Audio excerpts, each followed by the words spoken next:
Hello and welcome, my friend, and how are you doing today? Hello, my friend, and many greetings to you, because today I am planning to show you really interesting thing, and I am planning to show you that how to replace this front wheel car's clutch. And this is like clutch replace, and now engine is in here front, and this my clutch replace works in this front uh, wheel drive cars, and also in some cars where is this all four wheels drive. And and then what I am planning to show you next, I am planning to show you all of those steps what you need to do when you are planning to replace your car's this new clutch. And then I am also planning to show you that what tools you need, because there is some bolts, they are very tight and we need quite much force that we can open those bolts. And then also I will show you that what steps are dangerous, or actually that we can hurt our fingers. And there is example that I have padding and this small hurt in my thumb, because I replaced clutch some days ago and I had gloves, but there is still small hurt in my finger as the thumb. Okay, and then when we are replacing this clutch, there are one quite heavy item, and it's this gearbox. And that's, if you think that this gearbox is too heavy to move, I recommend to you that please take some friend who can help you. And then we need also some this towing this jack, that we jack this up and down this gearbox, but I will show that. Okay, and then please enjoy. And when this clutch replace takes times couple of hours, don't worry, because I will show all of those steps.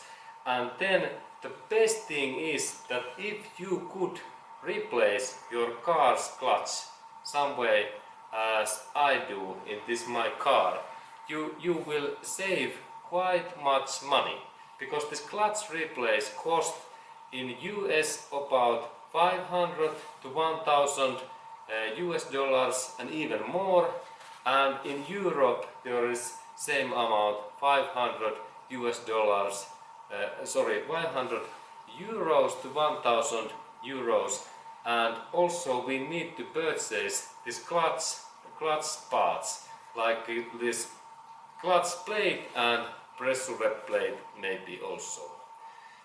And these parts cost about 200 to 300 US dollars, the same in euros.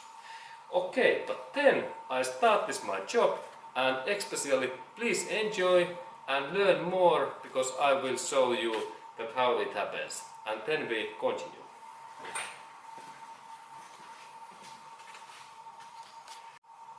Okay, and then I open this car's bonnet.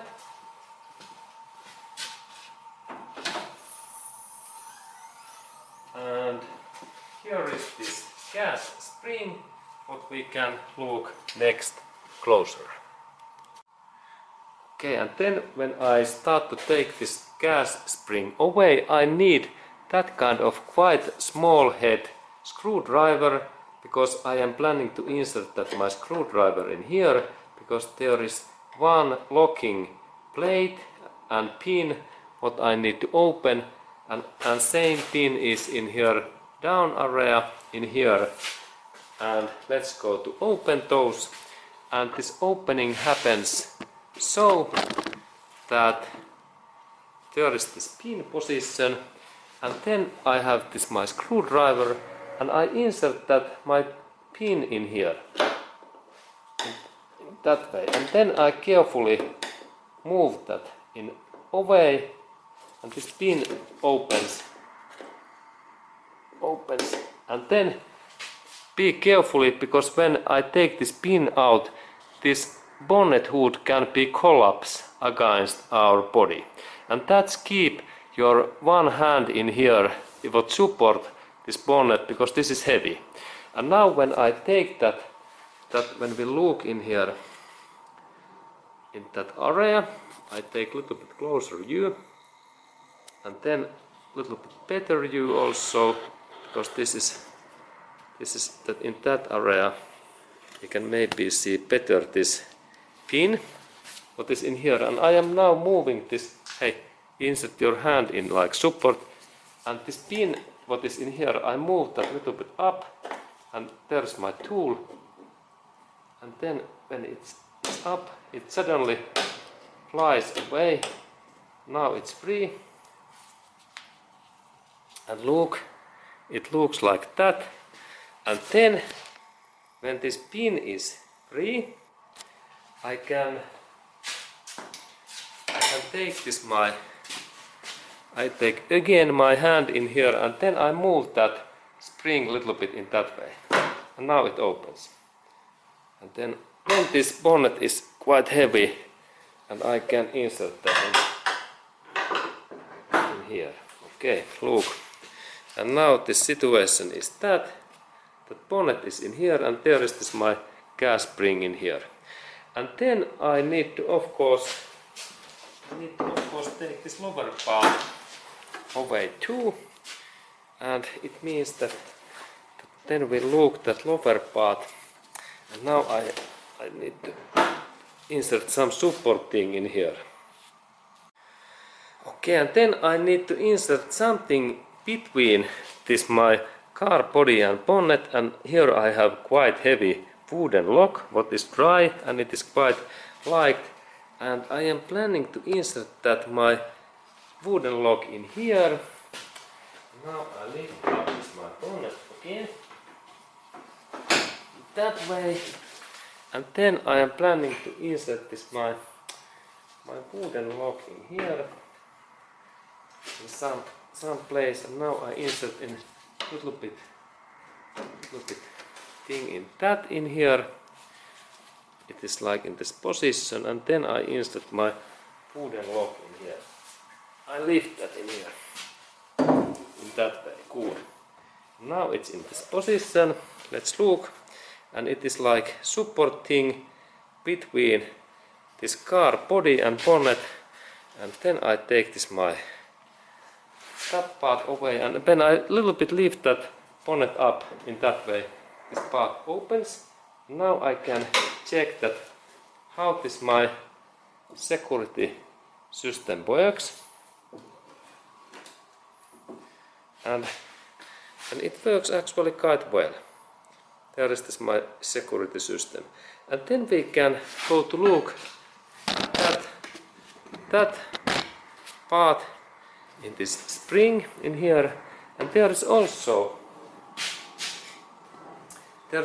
similar metallic pin in here in that position, and when I insert that my screwdriver in here in that way, look,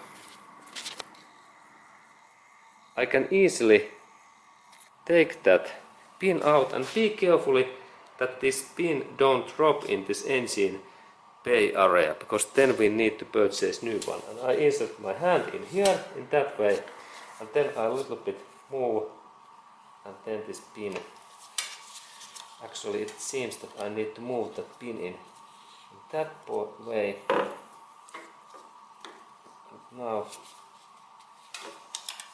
pin is almost free. It's there, and I take a little bit better view that we can see this whole situation. And there is this my pin, and I move that a little bit in here and zoom it, and now it opens. And there is this pin, and then I can move this my gas spring, and it opens. Cool. And now this gas spring is away. And then when we install that gas spring back, there is idea that there is this head and this pin, and I need to only insert this my metallic pin in same way back. Let's look at how it happens. And when there is holes in here, and then when I insert that in here, and in one position it goes nicely in down. It is not yet in. Okay, but now it's position. Good. Look. Now it is in this position, and then I need to only insert that in back in here in this way and break that in this direction, and it clicks. And now it is in position. And it seems that. Okay, now it's there. Okay, and always it is good to replace this new gas spring when we have taken that old away. Okay, and then we continue. Okay, and then I am planning to show that how to take this bonnet away. And first idea is that we need to insert in some wooden lock in here what support that thing, because I have already taken that gas spring out and gas spring is now away, and then I need to go to open these bolts, these bonnet bolts, and there is 4 bolts in here, and when I lift this up we can see that these bolts are in these positions. They are in here, in that area 1, 2, and in other side there is also 2 in there, and those bolts I can open so that I take my socket, what is 12, it is 1-2 millimeter socket, and I insert my tool in here in that way, and then I start to open that in this way, and I start to rotate that in that way, and then this bolt opens, and there is idea that first I loosen all of these 4 bolts, one in here, and there is the second in that position, and this is little. I have now little bit too small wrench. I should use bigger because this is so small. And then I loosen all of these bolts, but I don't take those away because I have to loosen first all of bolts, and then I can take those away when we have this wooden lock in here like support. Look, it is important thing. And then I go in this another area, this another side, there, and I open also these bolts in here.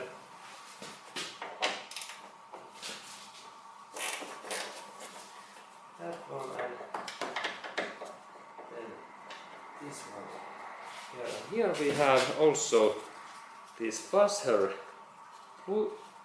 pipe, and this hose we can take that away in this way, and then there is this one bolt in here, and then when I have loosened all of these bolts we can continue. Okay, and then I take all of these bolts away, and my tool size was 1-2 millimeter, like 12. And now I am planning to take all bolts away because all are loosened, and then I can use my hand. And there is this bolt, it looks like that. This is specific Toyota's bolts.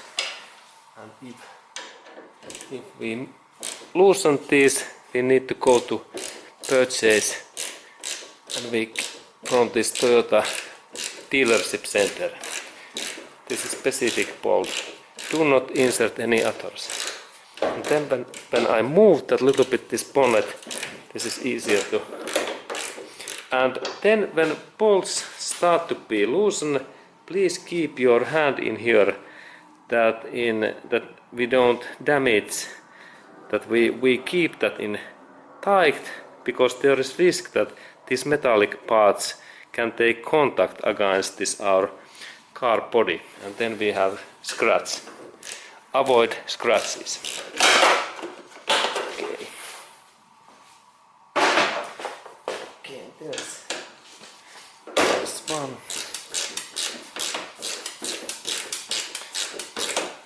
Okay, and then I take all of these bolts away, and same time when I am opening this, I keep all time my hand in here. Look, there is one hand in here what support this my bonnet. Okay. Okay, now bonnet opens and it like jump in there. Good, and then I can start to lift this bonnet away next.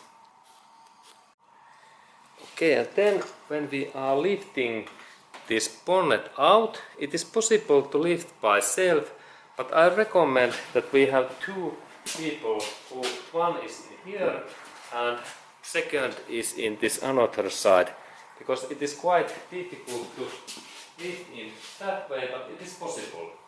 But now I use my friend and we lift that bonnet away, and then insert that bonnet in safe place, and because there is risk that we can do scratches in here. Insert some soft cotton cloth, those materials in below between this bonnet and ground. Okay, and then I lift that up, and then we continue. Okay, now bonnet is free, and then I take this my wooden lock away. Okay, good. And then we can install this bonnet hinge and joints in here down. There is those joints look like that.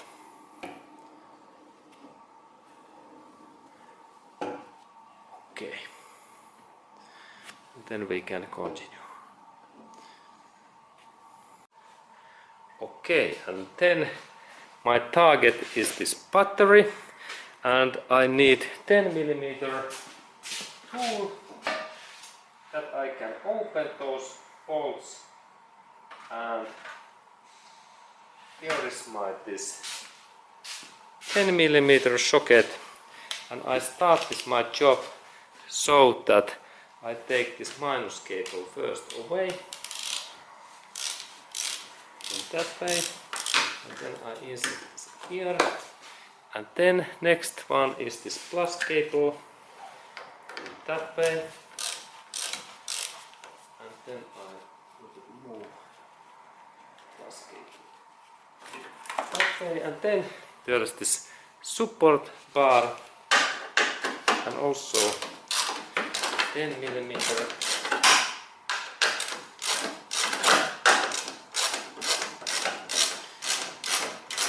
I little bit press that down, this plate,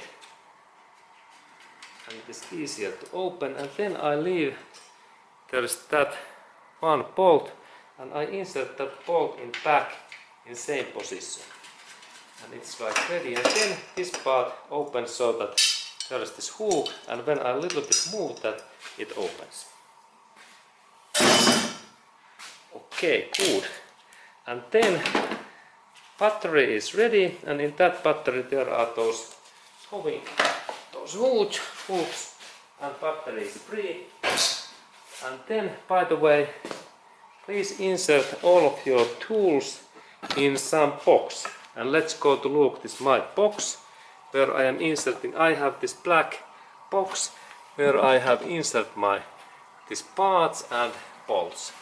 and I will fill that full of those parts. And if you like to be really professional, I recommend that you insert in here some tape, and in every part you insert this increasing number, like that. This is number 1 part, and then there is this battery part in here, number 2, and so on, and it is then really easy to assemble back these things. Okay, but then we look in that area, and now battery is away, and battery back installation is same way. And there is this battery cover, there is minus cable and plus cable, and then we continue. Okay, and then I am planning to take out this air filter console, and because I like to look this gearbox, and gearbox is in your down, and for that opening I need to first take, because that box there is 10 millimeter those bolts. I take little bit longer bar, and then there's my 10 millimeter socket, and I insert that in here, and my friends, and there is first bolt what I need to open, and I open that. Now I use only my fingers, and now it is not yet.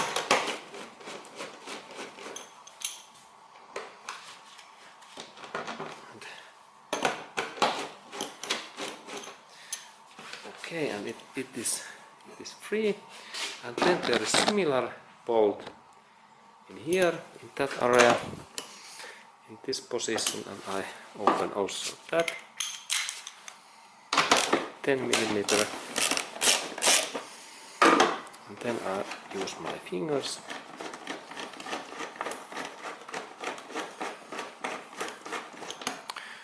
And maybe now these parts are free, good. And then I need to open this bolt in here. But before of that, there is this sensors cable, and it opens so that when I press that part in here and pull out, that part pull out, and first that, and then, and do not take these cables, only that area in here, this black, and this can be tight. Now it opens. Okay, good. And there is next bolt what I need to open. And there is this 10 millimeter again in here. Is 10 there. And in that part I can even move in my hands. I loosen that, and then this belt is free, and now this my filter is also loosened, and in that position I can little bit lift that carefully up, and I take my air filter away. It is in here. And then this upper cover opens so that I carefully, when this is I move that in this way, little bit movement, and then pull out. Now this cover is free. Good. And then there is that metal, this clamp. I take also it away. And then I need to take this air filter console away. And let's go to look, because there is those bolts in there inside, and I need to open those bolts next. Okay, and then when I am taking this air filter console away, there is 1, 2 and 3 bolts. Let's look closer in there what I need to open. And I take my tool and I start to rotate those bolts.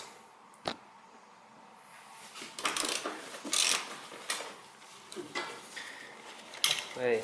And then I rotate my hand, and then there is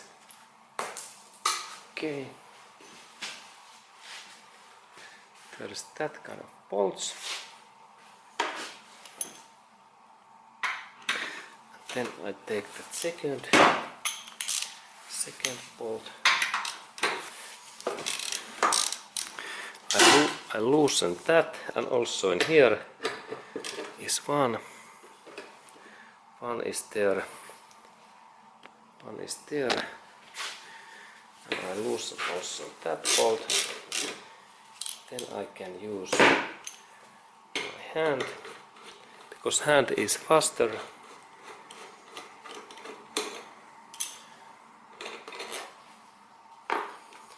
And then in here.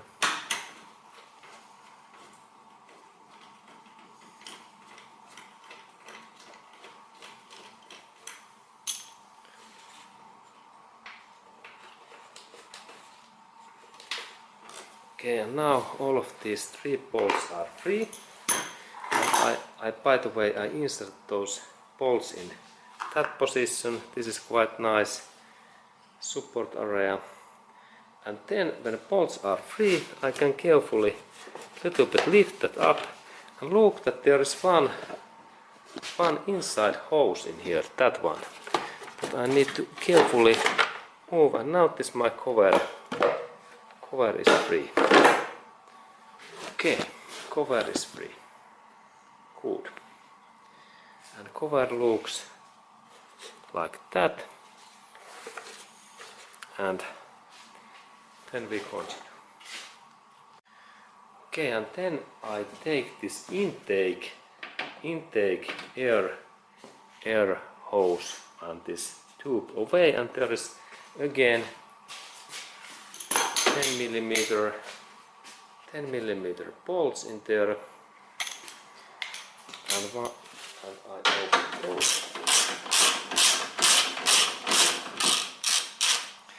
There is this bolt, and second here.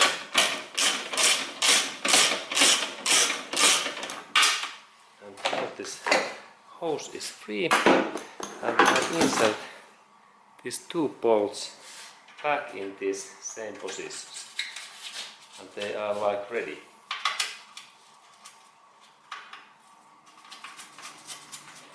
Good. They are in there, and then I can take this hose out, and this is like intake. Air goes in here, and it goes to air filter. And then at the same time I take also out this battery, this cover, this in here, this is plastic cover, and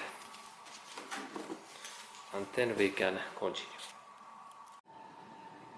Okay, and then I take this plastic, this cylinder head cover out, and also in here 10 millimeter socket 10, and I take these bolts out and these nuts and 2 nuts, and then I can lift that cover out. Good. Okay, and then I insert these 2 nuts back in this cylinder head, and it is easy to find those bolts. And now when this cylinder head is away, I can take next this hose in here, that hose away in that position, and for that job I need tongs in this size of tongs, that I can take this Toyota's this fastening clamped away. Now I have better view, and there is this idea, and this Toyota's clamps work so that when I press that, I can then move this in that way away, and then this part, this hose is easy. Then I rotate that little bit, like carefully using this my tongs, and then in that way. Now it seems that this is a little bit tight, but no worry. I move that little bit away in that way, and then I take better view that what is there happening that way, and then when I move that again, I same time rotate that, and then okay, now this seems to be quite tight. Interesting, and then I take my screwdriver and I insert that in this hose, and then I can a little bit move that in this way. This helps. Okay, now it's free. Good. Okay, and then I can go to next part. Okay, and then I take this intake this manifolds, this hose away what goes in this fuel injection throttle body, and there is now big joint in here, and this fastener in here what I am planning to open, and it is actually quite difficult to open, and that's I think that I take closer view because it's so interesting. And there is this part, it is just in there, it is this joint in here, and it opens, it is in that hose what goes in there, and there is this joint, and there is idea that then I fasten that in this way, this part opens, and I can almost use my fingers, but it is so tight that I need my tongs. Tongs are here, and then when I compress that, this part opens, and then at the same time I can rotate that a little bit, this, and I can lift that out in that way. Good. Now this part is free in this way, and then I can same time take this, also this another connections away, and there is my target, and now this part moves, and then here is that hose what I can also take out in here, so that I open this hose in here. Now this my fuel injection system is quite nicely. Only couple of these things in these hoses in here that I need to unconnect. This hose, that I press this way, and then little bit rotation, and then there is electric cable. This cable opens so that I press this area in here, and then I pull out, and then this my fuel injection hose is free. Okay, good. And then I continue. Okay, and then I need to drain out this my coolant system, and I open first this cap, and then second step is that I need to open this drying out bolt. What is in here, in that white bolt in here, and I open that, and now I can rotate that, and then I insert my canister in here, ground. It is in there, and then I open this bolt, and now this coolant is going to my canister. Okay, and this is now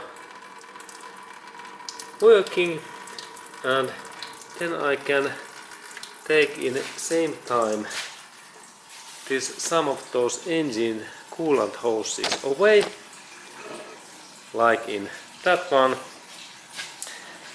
and it happens so that I take my tongs and I insert my tongs in this clamp position, and I move this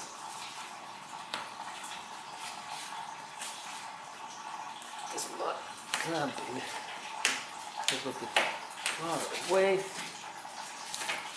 Okay, it seems that there,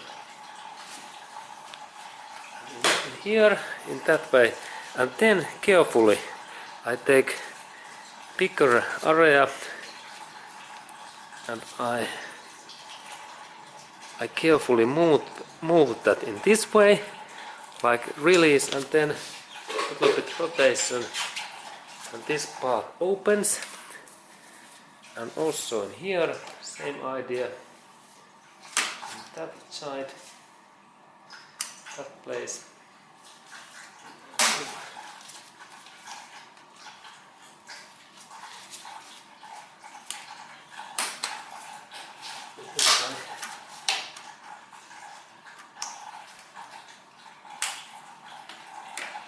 And then I take this hose away. Good. And then we can continue. And then there is also some coolant hoses what I like to remove. And first one is this one in here. And I open this metallic, and it is there. And then I look at it and rotate that, and then this hose opens. Let's check here, and now it's free. Okay, and then there was a little bit coolant what goes out, and then I take this hose is now free, and then I take also that this hose also away and rotation, and then I can insert these cables in here, a little bit away in here. But now these cables are in here. Okay, good. And then I continue. Okay, and then I need to take these metallic support plates like that one away, because it is in bad position, and again 10mm socket, and I open this bolt in here, and there is two bolts,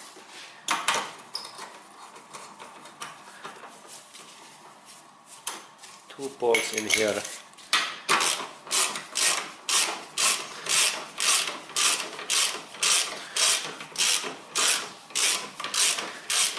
And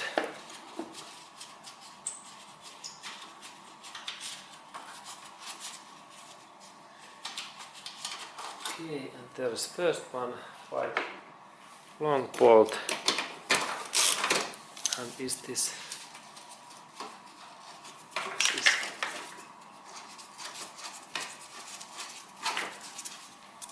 is also interesting long bolt in here.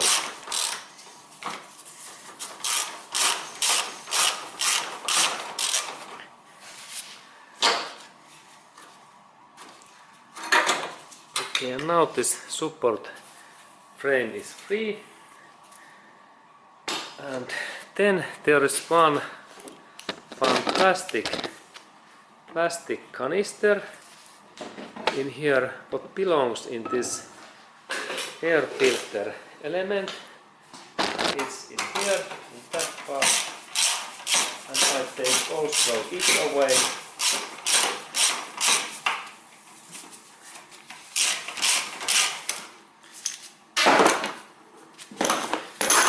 And there is this canister, and there is one support bolt in here, plastic bolt, and it opens so that I use my screwdriver in here. Now it's free, and then I can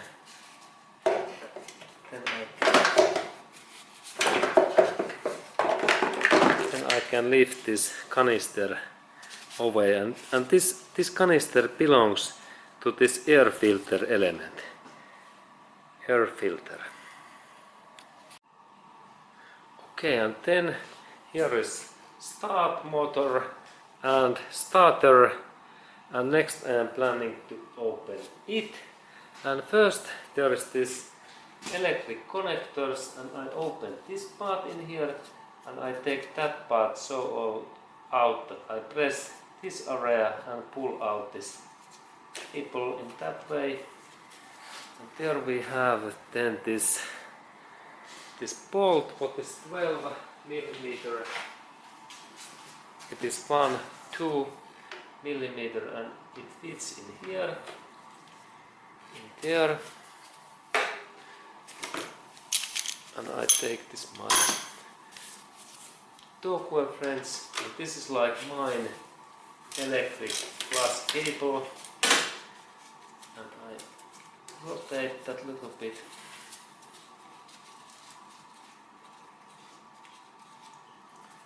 Now this cable opens, and then I insert this bolt back in there, and then there is two 14 millimeter, 4 millimeter bolts in there, and I open those next. And in here it is good to use longer this support bar what I connect in here, and then this working is more easy, like in that way. Now it's more easy to work. And I insert these things in here, and then I can only open this bolt this way. And their second bolt is in here, this down area, in that area, and I open also this bolt that way, and then these bolts, they are quite long, and I can rotate that now using my fingers.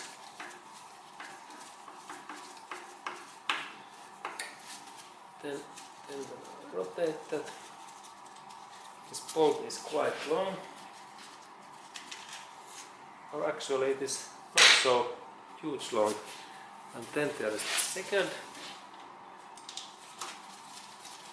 second bolt in here.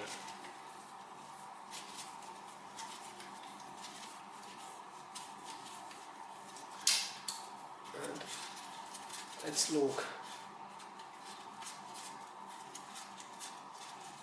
What is this side?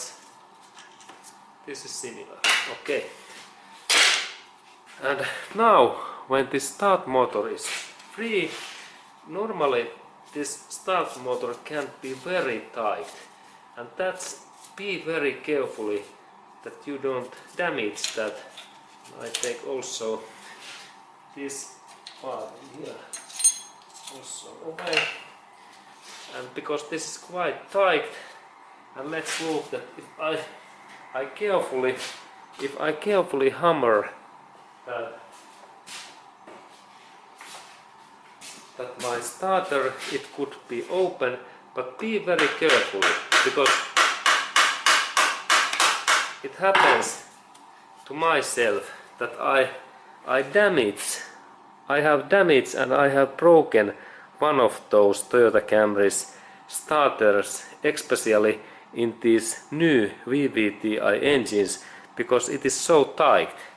And here is this my result. There is this starter, what is just similar like in here, but I broke that my part. Look, I broken my starter, what was okay, and that's be really carefully that you don't damage this starter. Okay, and that's now I think that this moves, and I carefully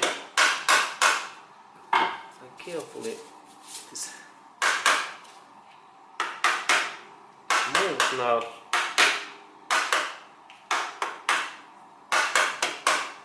And this is, and if I hit a little bit that area, and I have to be carefully that I don't damage it's my starter, and maybe I can hit in this area in here.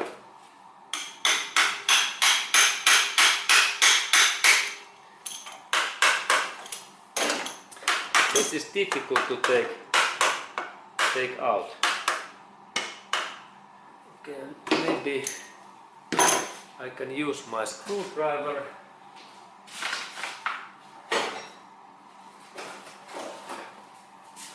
And carefully I insert a small hole in here, and I carefully move that, and maybe now I don't damage this my starter, because I have already broken one.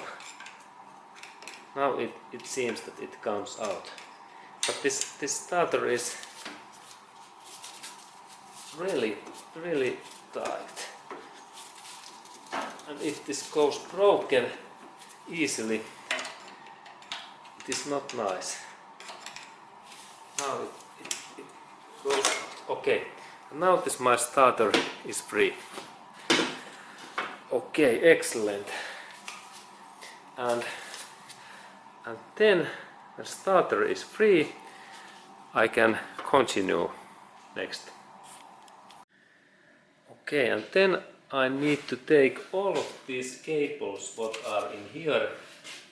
I need to take those out, and there is first this minus cable what I open, and I use this my 12mm 2mm socket. I take this cable out in here. Now it opens,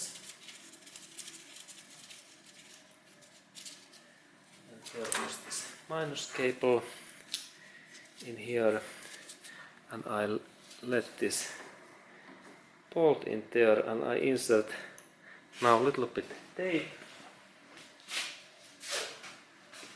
I have this tape in here, and I insert this my bolt and this cable in same package, that I remember that these parts belongs. and then I insert this my cables in this slot in here. Okay, and then there is this reverse. Next is this reverse light in here, and this opening happens so that I press that area in here, and in that area now it opens. And then there is this metallic area in here, that bolt, and I open it, and I need 10mm bolt. Open this bolt in here.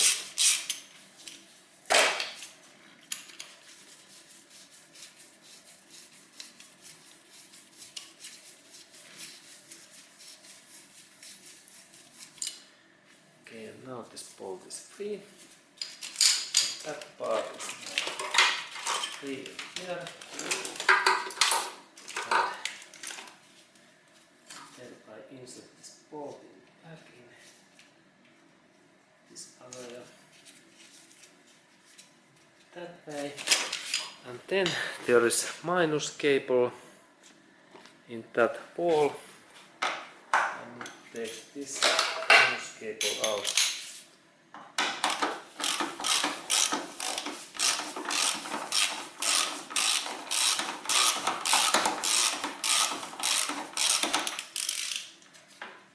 Minus cable.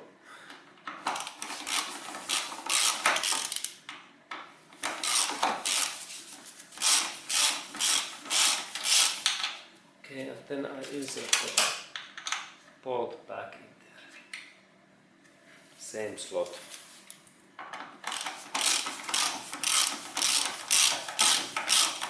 Okay, good. Now this part is free. And then I need to disassemble this clutch, this clutch, those hoses, where is this fluid clutch hoses, and I need to take these hoses away because they are in wrong position, and for that job I need now the special tool. It's 10mm, and this, look, shape head, friends. This is specific tool. Let's compare. We need, this is like standard French 10mm, but this is specific. Look those heads. There is this curve in here, and we need that kind of socket that I can open these hoses, these bolts in here, because there is big risk that these bolts can be damaged, and I need to take now all of these hoses away because they are in wrong position when we are taking this clutch away, and its opening happens so that I rotate this bolt in that way, and now my friends drops. Okay, and here we can see that there is 10mm. How this works, that when I rotate that in this way carefully, this French opens these nuts, these hose nuts, very easily, and then I rotate that.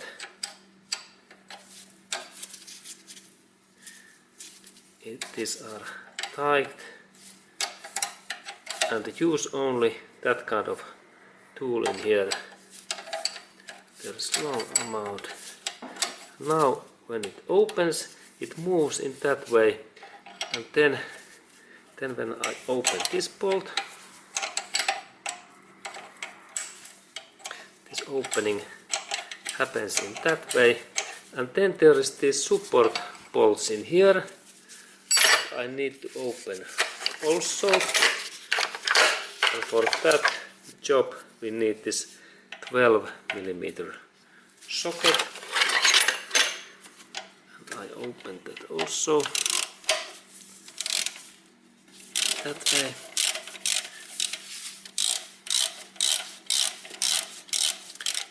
now this is free and continue this job. And I need to take all of these hoses away. This is that one, and here is this one. In here. That way I open this. And then when these bolts are free,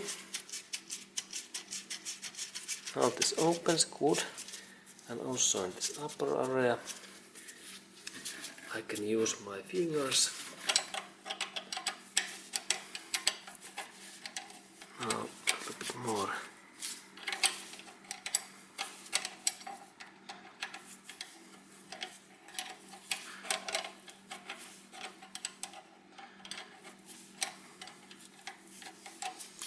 Okay, now it's released, and then when I take this central bolt out,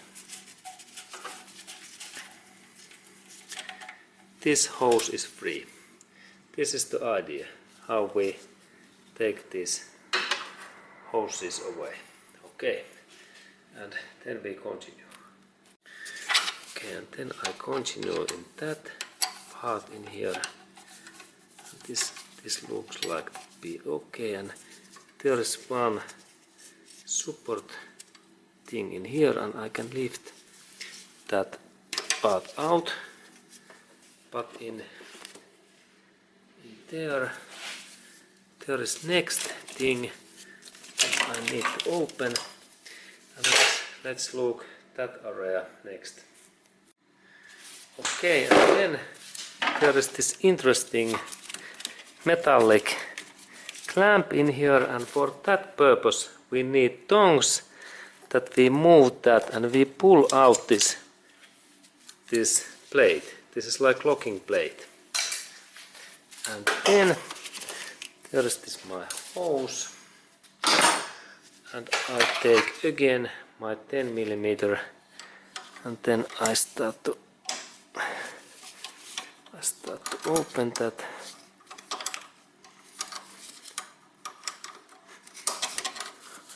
Okay, and now it seems that this is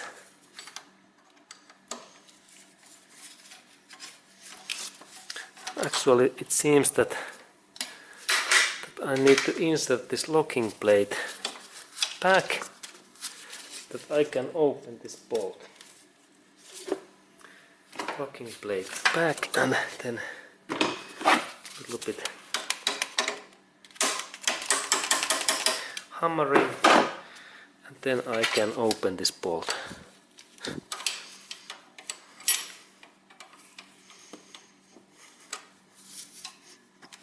Okay, now it opens. Good. Okay, now it moves. Now it moves, and I rotate. And now I can take this part away. Good. Okay, and next connection point is in here, and again 10 mm in here, and I open this part.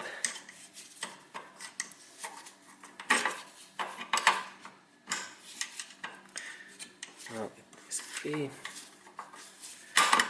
and then I use my fingers.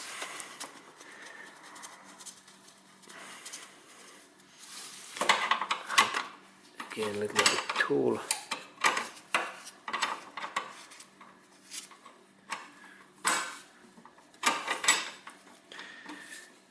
Now this opens.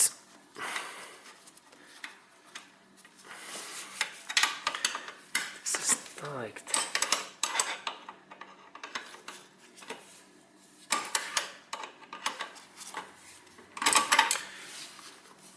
Okay, now it's free, good. And then I take this. There is also tongs, and I take this metallic plate away. And also in here we had similar plate. I take that also away. And now this hose in here. This is free. Excellent.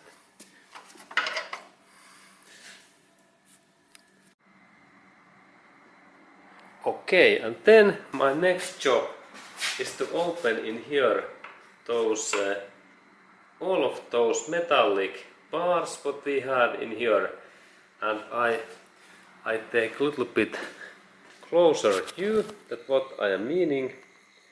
And there we have those two.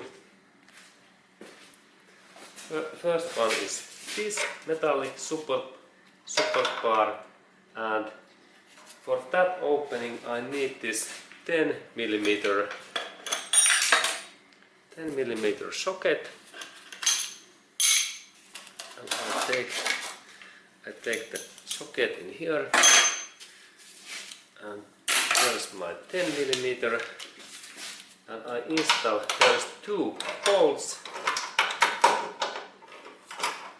I need to open in that way, and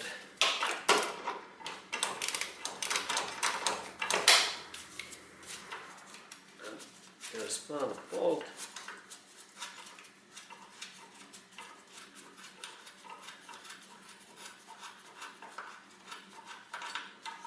Now bolt is free, and now this support plate is free.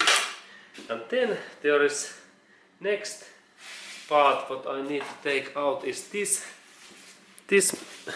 plate what is in that position, and this part opens so that, because it is in here, that there is two bolts, and I believe that they are 12, 1, 2, actually they are 14 millimeters.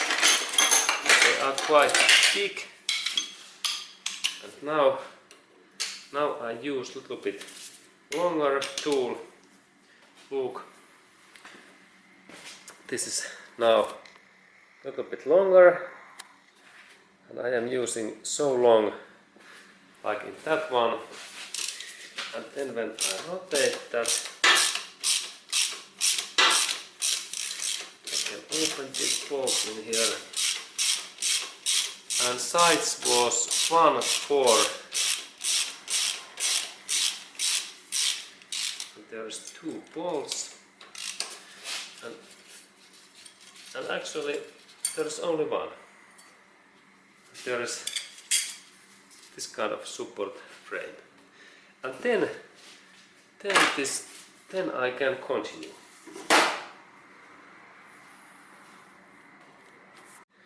Okay, and then next part is that when we are disassembling these electric cables, there are those cables in many places, like in here. And how I can open these electric cable joints, what are like in here, and let's go to look that closer. And there is this area, and there is electric cable in here, in that position in here. And how I can open these fasteners?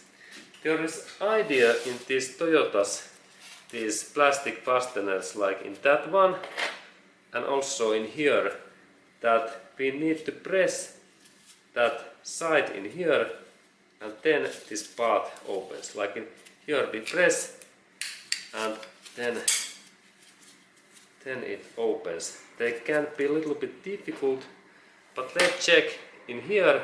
This is good example that when I move that, actually maybe in that rotation, and I take my screwdriver,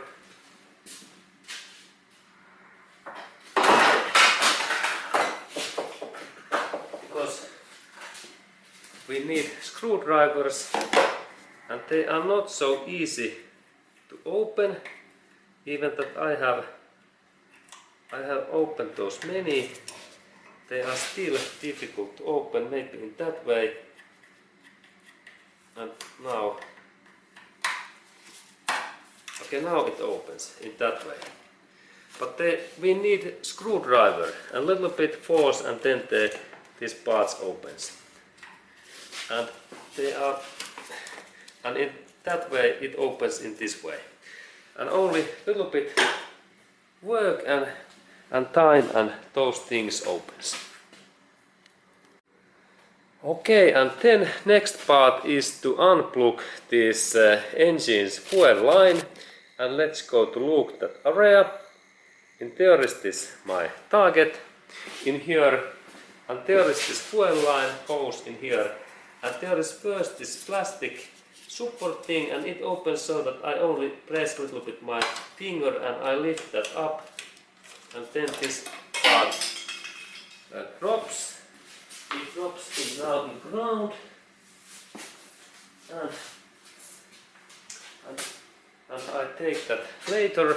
And then there is this thing that when I unplug this hose, there are those yellow areas, and I need to press both of those, and then here is one and another in that side, and then I press that little bit and move this hose in here, it opens. Same time and same time.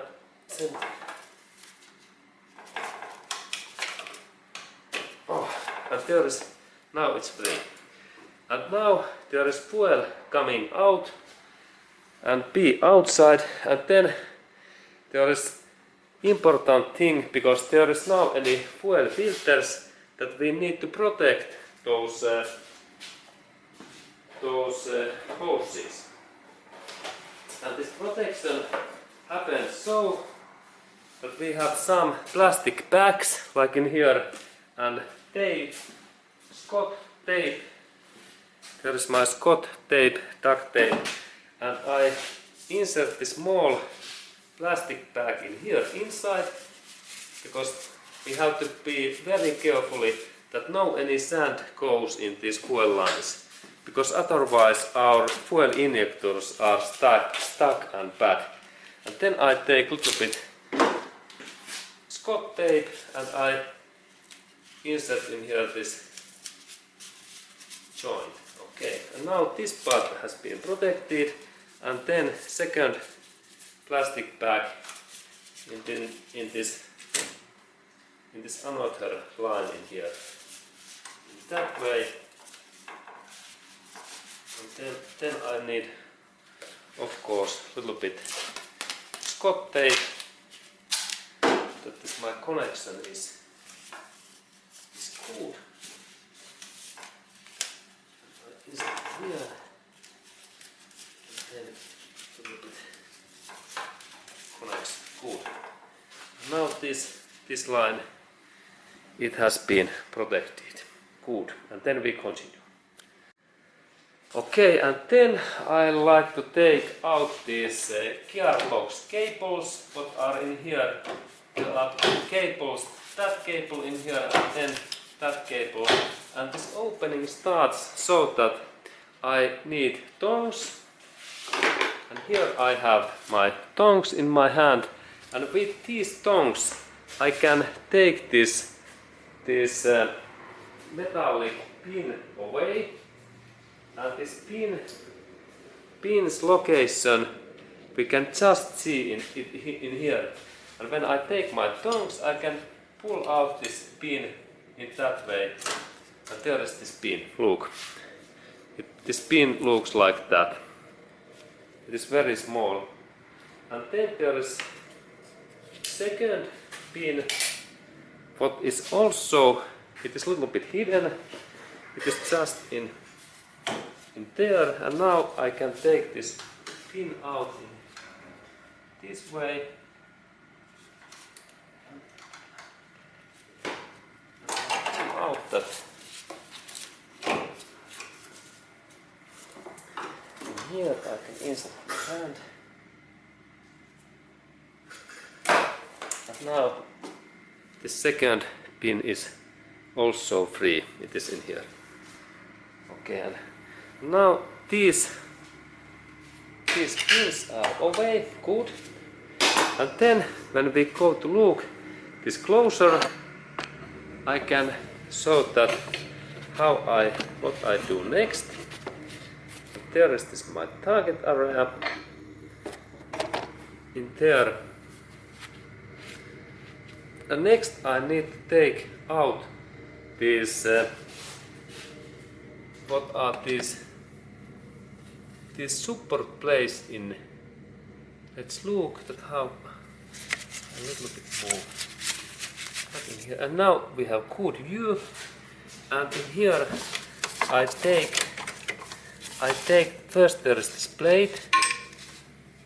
Now this plate drops a little bit down. I need to take that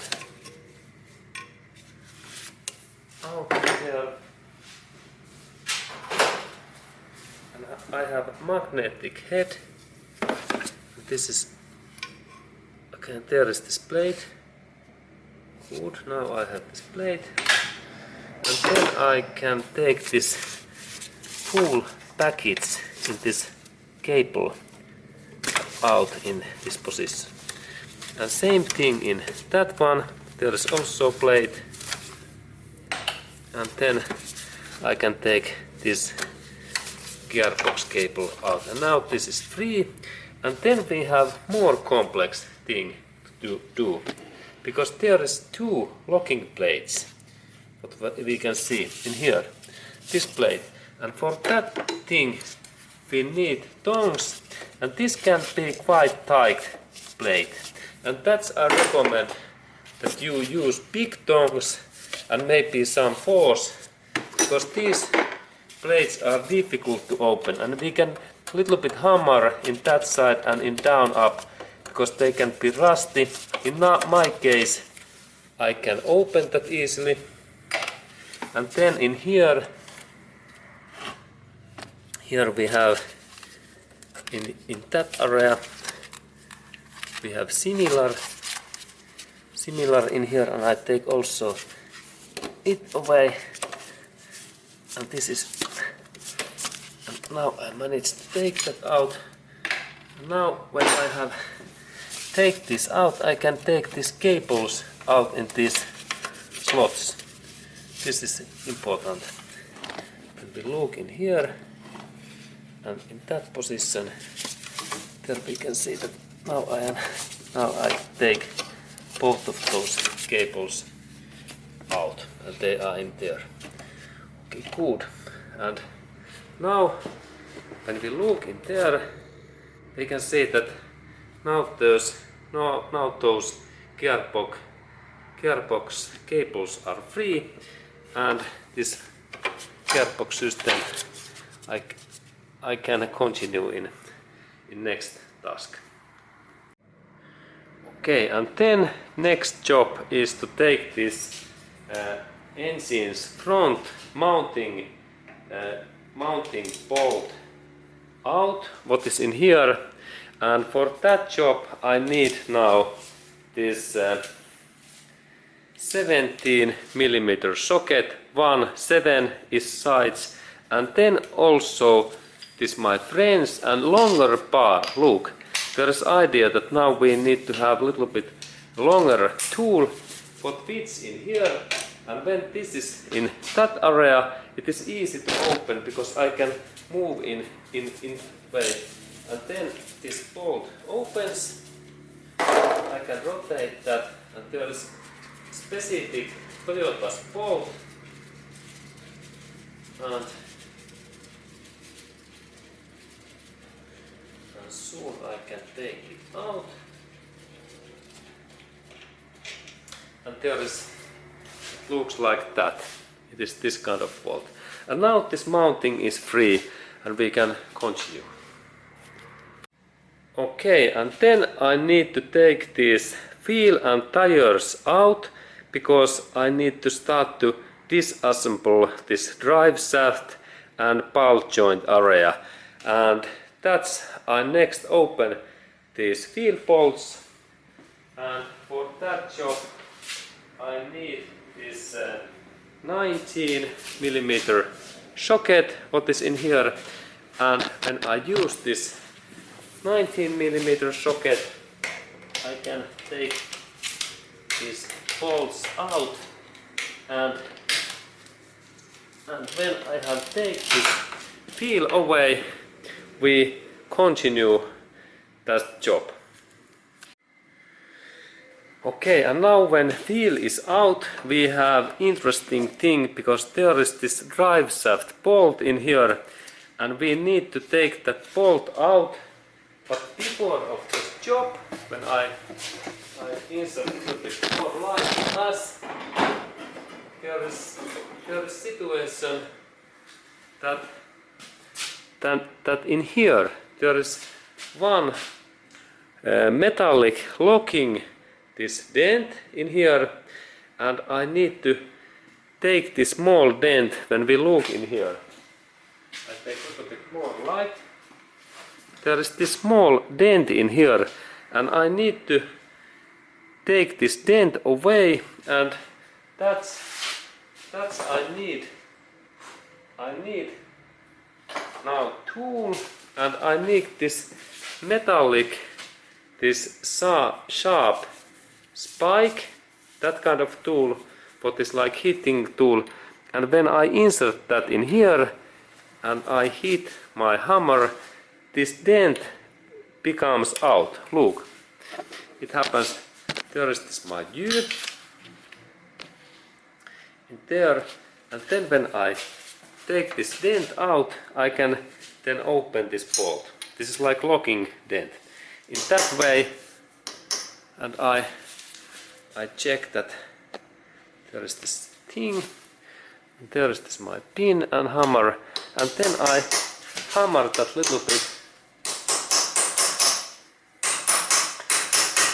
and purpose is to take this dent away in here. A little bit time.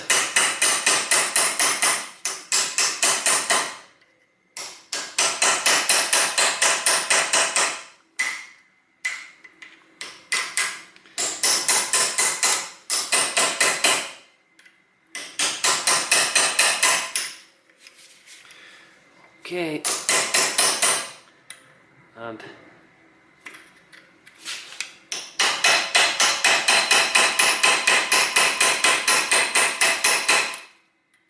now I believe this dent is quite away. Look, and then we have next job, what is also quite heavy job. And then we need to purchase that kind of socket what I have in here.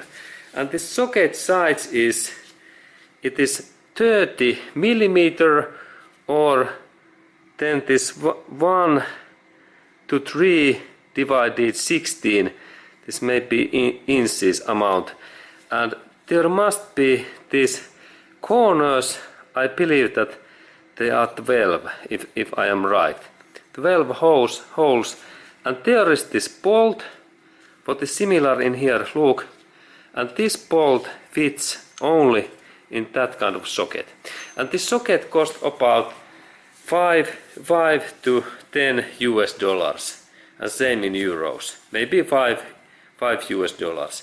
And then it should be, look, also that little bit longer. This is mandatory, look, because there is this thing that this deepness must be like 2 centimeters or 1 inch. Look, this is quite long socket, and it fits in here, and it needs this space because there is this bolt head. And then when we install that in here, we need then quite much force, because this bolt is extremely tight. It is about 160 Newton meters force in that bolt, and that's me need this kind of socket and then long bar. I will show.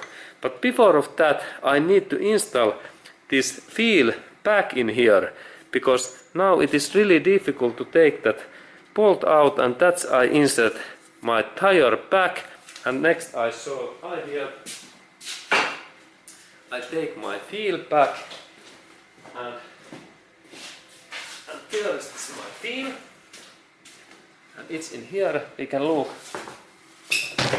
and there is this my fill, what is in there, and then there is trick that I need to take this central, this cover out, and it happens so that I rotate my fill in that position, and then I press this central area in here in my hand.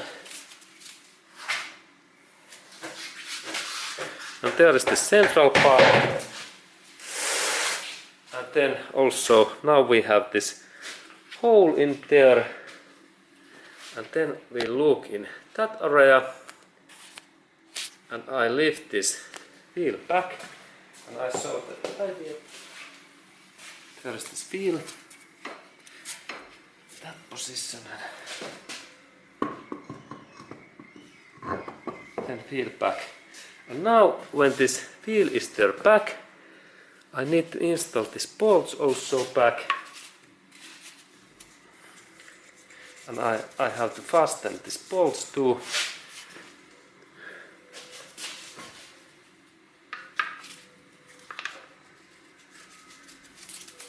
That way. All bolts back. And when I fasten those bolts,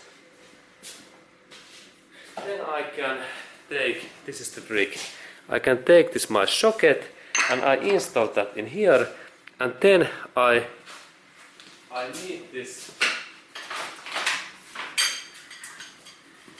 need this huge long this bar. Look, it is not in that long, it must be 3 times of this distance. That means that if this is like 30 centimeters or 1 feet, I need at least 3 to 4 feet long bar, what is like 1.5 meter, 1.5 meter long bar, because this is so tight bolt.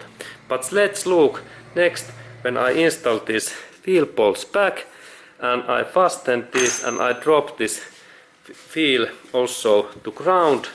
Because when this wheel is in this ground, then there is good friction and I can open that bolt. And soon we continue. Okay, and now this my wheel is in this ground. And here is this my big socket and my bar. And then when there is this central hole in here, I can insert this my tool in here in that way. And now it's there, look. But now I have to say that even that there is that long this bar, I can't open this my bolt because this is so tight.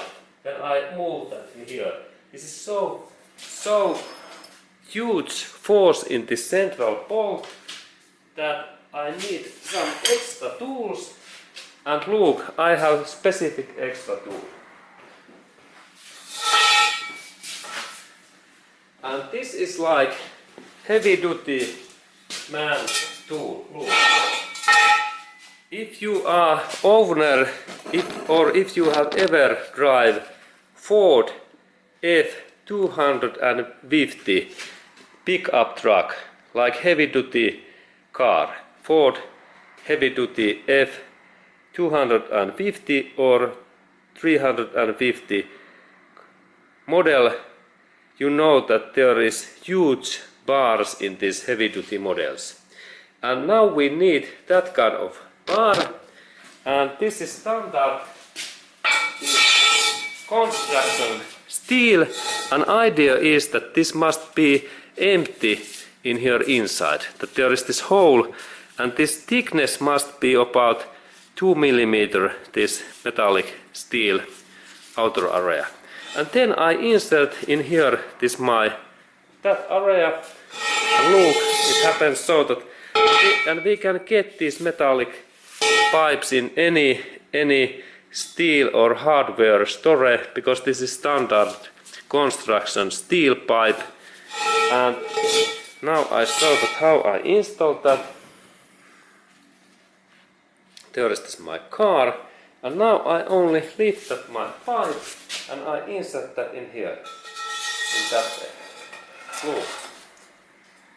And now I have huge, look, it is so high pipe, and this is about 2 meters long bar. And now when I open that my bolt, this bolt opens. Now I only set up better. This there, good. Then I insert my pipe in here. And then when I start to rotate in that, and opening direction is in this way. Look, in that way. And I move that in this way. And now this bolt opens. It's so easy, look. But the trick is that we need really long metallic part. Look that. This is the key idea. This is long, remember. Look. And this must be metal, no any plastic. And in that way we can open this central bolt. And then I do so that I start to rotate that central bolt, and it takes couple of minutes time, but soon I will show that how it turns and rotates, and I take also wheel away, and soon we look this central bolt closer. Okay, and now I have take this my wheel away, and there is this my target bolt, and please take all sand and dirties away in that bolt area, and we can also insert some lubricants in here, because it is I have in here normal oil, because this is that we have better chance to take this bolt out, because it is difficult bolt. And then we need this my socket, and then when I insert that in here, I notice that it is still so tight, this bolt, that it moves in here in that way. Bolt is so tight. Okay, and what to do then? Then we need like some metallic bar, like small crowbar, what I insert in this between these bolts, and then this part take contact in that brake caliper in that way. And then it is like locking bolt, and we can open that bolt. But then one note, do not use that kind of thing when we are opening that first phase and first starting point, this bolt, because these wheel bolts can be damaged if we use that kind of thing and we try to open this 200 or what is 160 Newton meters force, because it is so tight. But in this final phase 2, when we only rotate that bolt, we can use. Now I rotate that, and this bolt is moving in here nicely. And now when I take this central bolt out, we can then take this drive shaft left and this drive shaft away. And the same idea is this right side also. And now this bolt rotates nicely. And there is this bolt. Yes, now it's free. Excellent. And then I take my tools away, and then we can continue. Okay, and then next part in this our project, when this bolt is free, is to take these ball joint bolts out what are in here lower area in here. When we look in here, 3 bolts, and I lift up a little bit more this our wheel that we can see better those bolts, and soon we continue.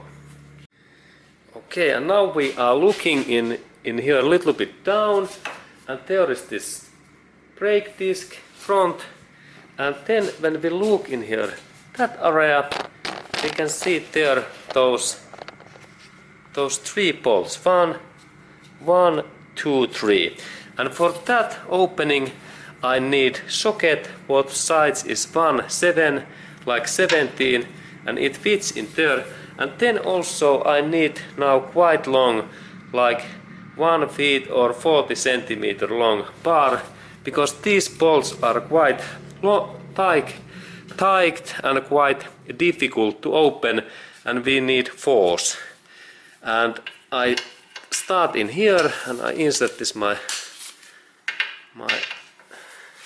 tool in here, and now it's like in position.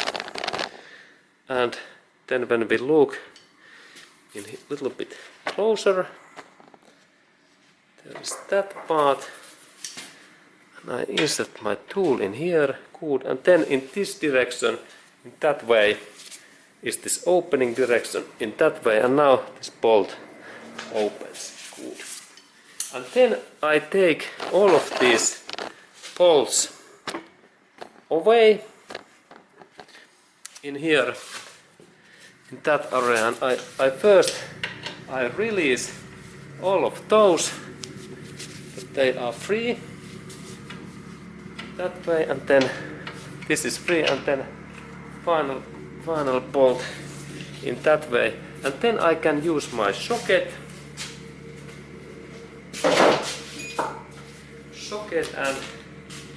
and actually these bolts can run really easily if you have this Toyota car, because Toyota's bolts are excellent quality. They are same quality like if you have ever used Swiss watches and clock. Switzerland, they do quite okay and good quality clock and watches. And there is same idea in this Toyota's bolts. Okay, and then this final bolt is a little bit different. I take also this out.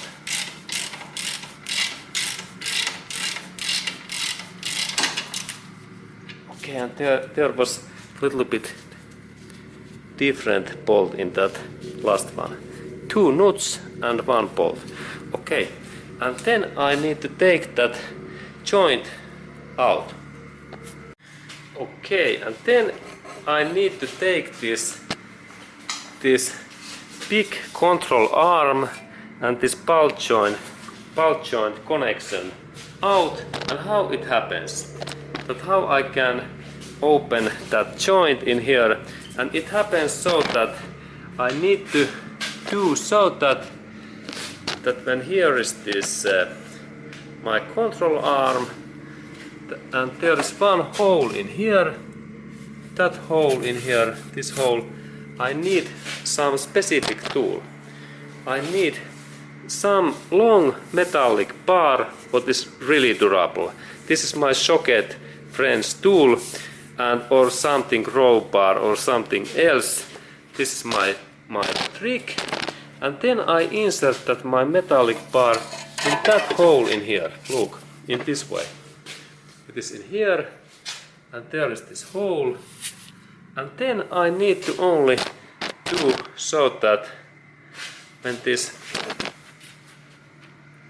my metallic bar is in there, that I only move that my bar in down, and in same way, same thing, this my ball joint connection opens in that way. And let's look when I press that down. When I press that down, that how it happens. There is this I press it down in that way, and we take a little bit better view in that position. When I am moving that, I move that. Look this area in here. It moves. It moves, and then I take a little bit better view in here this down area, that you can see this ball joint opening process.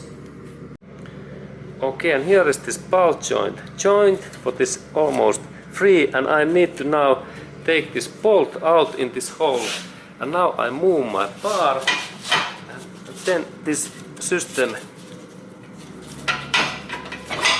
now it opens. Good. Okay, and now this my joint is free, excellent. And in that stage, be really carefully and use gloves, because if you insert your fingers between those two parts, you can hurt your fingers badly. Be carefully and use protective gloves. This is dangerous job for fingers. Okay, and then take far away, and this is free, excellent. And in that job, in this stage, we can do this next job, because I need to take this drive shaft also away in this brake disc. I need now hammer, and now we need big hammer that we carefully hit that, because we have to be really carefully that we don't damage these roads and road threads in here. In that way that I hammer that little bit, and now it's free. Look, this goes deeper. Okay, and now drive shaft is free in that area, and then I need to take this drive shaft totally out in this brake disc, and it happens so that I move that brake disc in that way, and then I can same time I can hit this central area. I press that bolt inside, and then let's look. When I move that disc out, and then in this way. Now this drive shaft is free in here, and then I carefully, in that place, be carefully that you don't damage this boot, rubber boot in here. Very carefully, because there is risk that we've broken that damage. We've broken this boot. But now it's okay, and I checked that everything is fine, good. And now I can let this thing in there, because next I need to go in do next job. Okay, and then when we are planning to take this drive shaft out in this left side or then in this right side, we need in that step at least, we need to take these gearbox oils out, because otherwise if we don't take these gearbox oils out, it happens so that when I take this drive shaft in here and I take that totally out in here in this shaft totally, that I pull that out, there is leak then in this drive shaft hole in this gearbox area, and that's I need to take this my tool, what is now 24 millimeter socket, what fits in that gearbox drain out bolt hole, and I open next this bolt. There is this bolt's location, and then I open, and opening direction is in here to down, that in this way, that way is open, and then I rotate the bolt, and now it's free, and then I need some canister or can where I drain these fluids, and there is this my canister, and then I open this bolt totally, and oil goes out in that way. And then I need to wait a couple of minutes that all gearbox oils drain out, and we continue when all oils are away.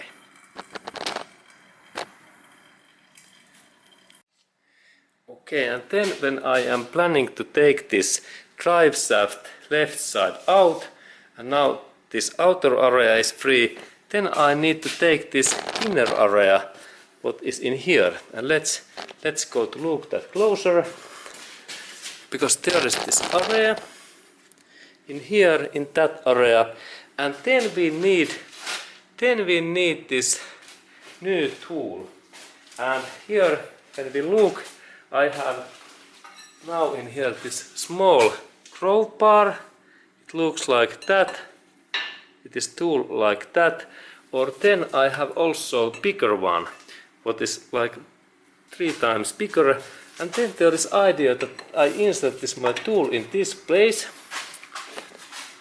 Look in that way. And then I insert that just in this hole in here.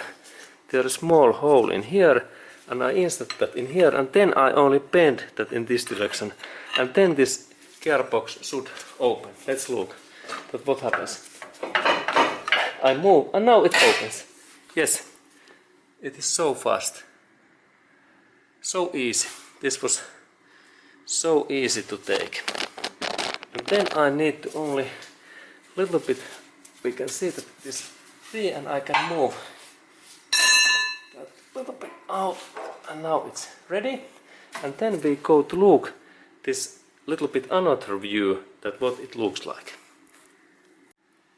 Okay, and in that point, when this drive shaft is free, I take little bit this away, and I move that in my hands in here, and then I carefully take that drive shaft out in this way, and be very carefully that you don't make this part in here dirty, because this is like oil lubricant area, and if we insert in here is any sand in here, it goes to our gearbox, and then our gearbox lifespan and life is short. Okay, and that's be really carefully. And then we can look also that there is this hole. Where is this gear, where this drive shaft goes? There is this that hole in here. Okay, and then we continue. Okay, and then I need to take this rear engine mounting out and where it is, and this job is also, we need to do that job in same time when we are replacing this right drive shaft, right, and there when we look in here we can see that there is this right drive shaft in that position, and there is this support bar and support bearing, and in here we can see this drive shaft right, this outer area. And now I have this outer area is already free in this area, and I can actually move that more away, that I can take that it is more free. In here, good, and it's now quite free. I need to little bit move that disc, but now I am planning to take this engine rear area mounting off. What is in this position? It is just that part in there. Let's look. There is this part, yes. And how I can take that out? This job starts so that first there is this bolt in here, what is 17 millimeter, this big bolt, that one, and I need 17 millimeter socket, what I have in my hand, 1/7, and it fits in there, in that way. And then of course my friends in here, and then this opening direction is in that way. In this way is this turn, and this bolt can be very tight also sometimes, but now it managed to open easily. And then there is this big bolt in here, and then there is nut. Be aware that nut is in that side. But please be sure that this nut is in your hand, because now when I take that bolt out, in same time in this another side there is nut. Now there is this big bolt, and at the same time it drops. There is nut. It looks like that. Nut and bolt. And they go together in this way. Okay, and now this upper area in this mounting is free, but then I need to take this lower area, and there are two nuts in this hole and in that hole in here. And when we look in a little bit closer, these holes in here, there is nut inside, and now I need 14 millimeter socket for fits in there, and then I opening direction is that, and I open these bolts, both, now they are free, and then I rotate a little bit. This is opening direction in that way, and I take this bolt first out in here.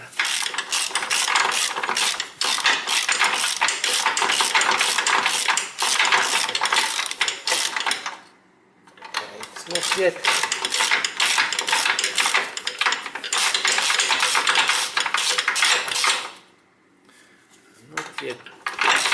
It is a little bit rotation. Okay, and now it is free. Look, there is that kind of bolt, specific bolt, and similar is in here.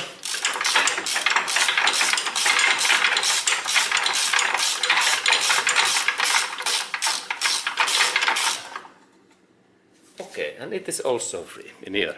Similar 14 millimeter bolt. And now, when I have taken those bolts in here out, I can lift that mounting, and it opens nicely in that way. Look, and then we can check that this mounting is okay, and we can then continue this job. Okay, and then when we are planning to take this right side drive shaft out, we need to check that we have taken that outer area out in this brake disc area, and then this must be free in that position in here. Look, that it can move a little bit outer. This is the point, and then we go to look in this inner area. What we need to do next. Okay, and then when we are taking this right side drive shaft out, and if we have this support bearing this bar, but this mounting in this central area, we need to do so that now we take only out, we take this bolt in here out, and we keep that support bearing in here, because this bearing take out is extremely difficult if car is old. And that's we take also this drive shaft and then this bearing mounting out. And there is 1, 2 and 3 bolt in here what I need to open. And this size is now 14 millimeter, 1, 4, and there is this my socket, and this is the most easiest bolt to open, and of course we start this our job for that bolt, what is the most easiest, and its location is in here, and let's look, and this bolt in here, and now I try, and now we need, by the way, also the smaller size frames. Look, this is smaller and this is standard size, because the space is a little bit small. Look, I need 2 sides of 14 millimeters. Both are same size, but this is like smaller frames in small spaces, small areas. And now I insert this my tool in here and just in just I managed to open that, but if we have smaller, this bolt opens just easier, because now there is situation that there is not much in this area space, and that's I need to move that in this way. And then I move that a little bit because the drive shaft is in same position, and then continue. And it's lucky that these bolts, they are not very tight. We can use the small wrench.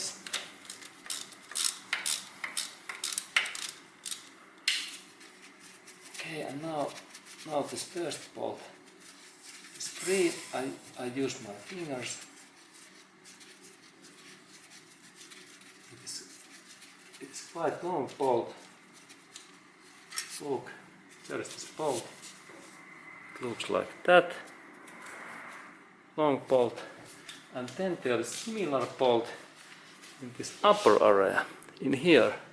And just like in here, can be seen.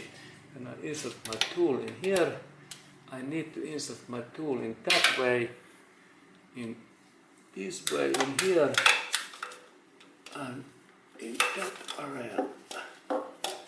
Let's look at. Okay, now it's in position, and let's look at where it is. My tool is in there. Now it's in this position, and then there is this my tool.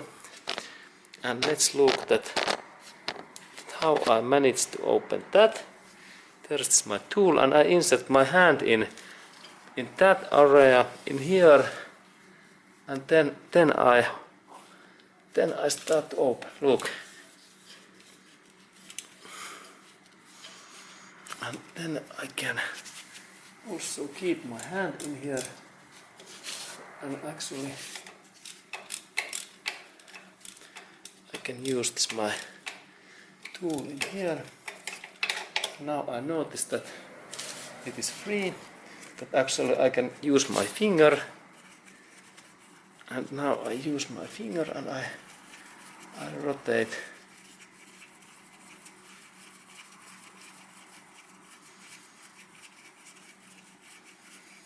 I rotate that thing this way.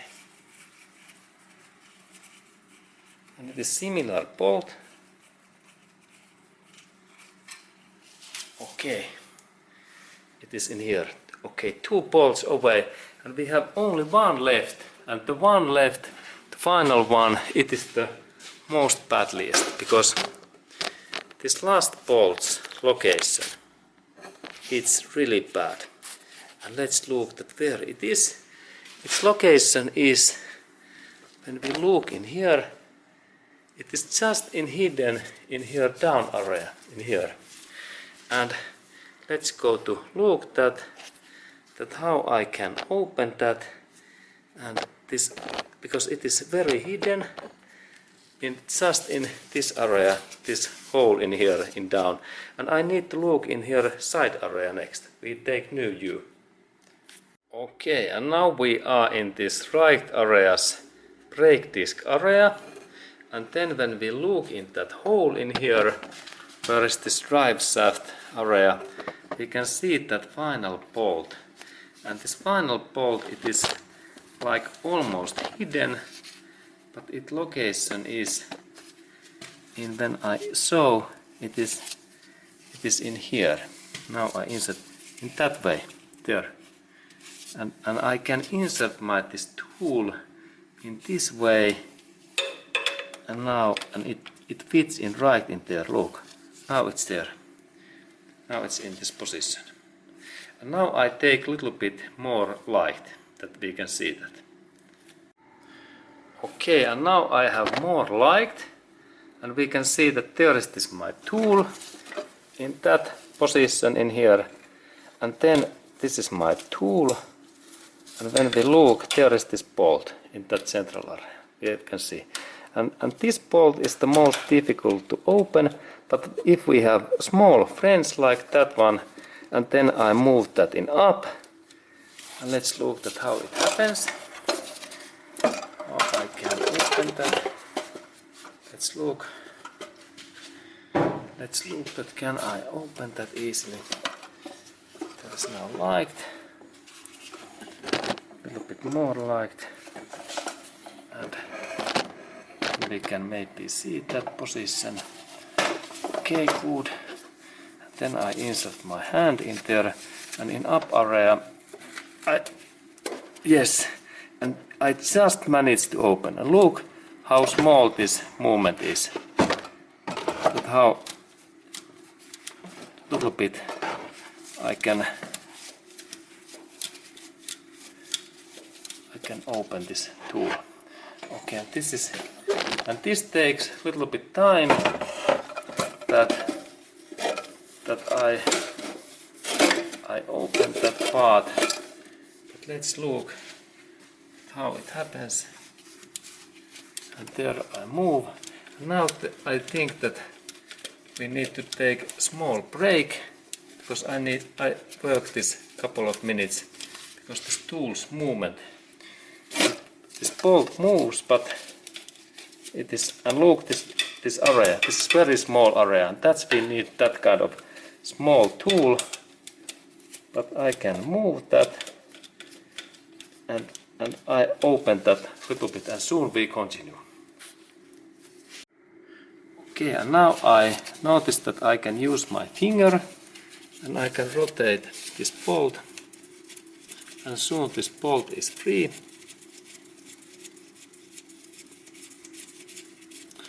And soon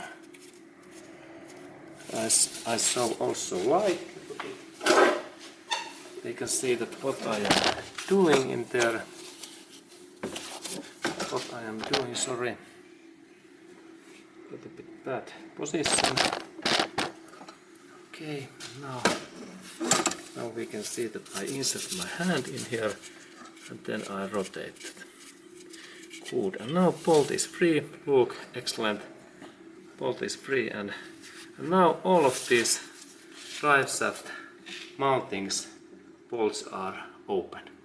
And then we can go to take this mounting out next. Okay, and then when I am planning to take this mounting out, we can see that now this moves, but there's interesting bolt support pins in there, and that's I need to little bit move that my drive shaft in outer, and for that purpose I need my screwdriver and my crowbar. Here is my screwdriver and crowbar, and now I little bit bend, especially in this upper area. Now it opens. Look, there is this metallic pin in there. That area, in this area, what is in just a little bit better view, in there, and I insert in that area in here, and I bend that little bit out. Then this drive shaft opens, and in here I insert that hole, and in here now this upper area is free. And let's look in here. We can maybe see that there is this my screwdriver in here, and then when we look in this upper area, there is this metallic pin what moves. Okay, good. Now when it moves, it is good, because then when I have moved both of these up, I can start to move this drive shaft now in outer. And in that step I can hit a little bit by hammer that area. And let's look at what happens. And now I need a big hammer that I carefully, and I bend in same time that screwdriver in this direction. And let's look.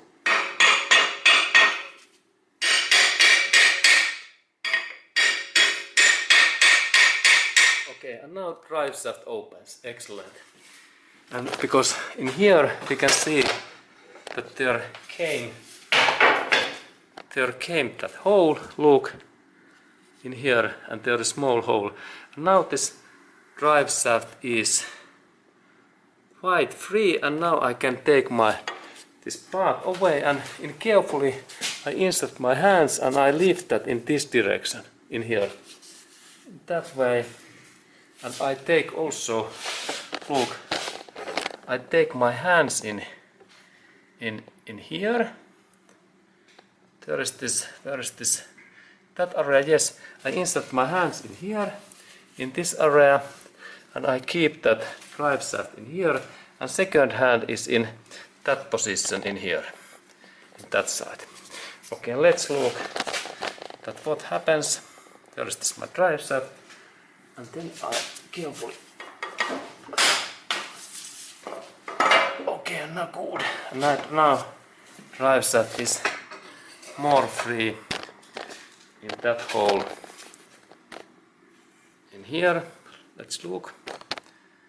It is free, and in that point we can also look at what it looks like. This drive shaft. Okay, it is there.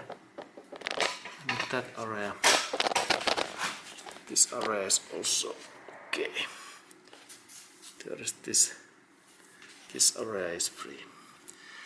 Okay, in here, good. Okay, and then I have next task is that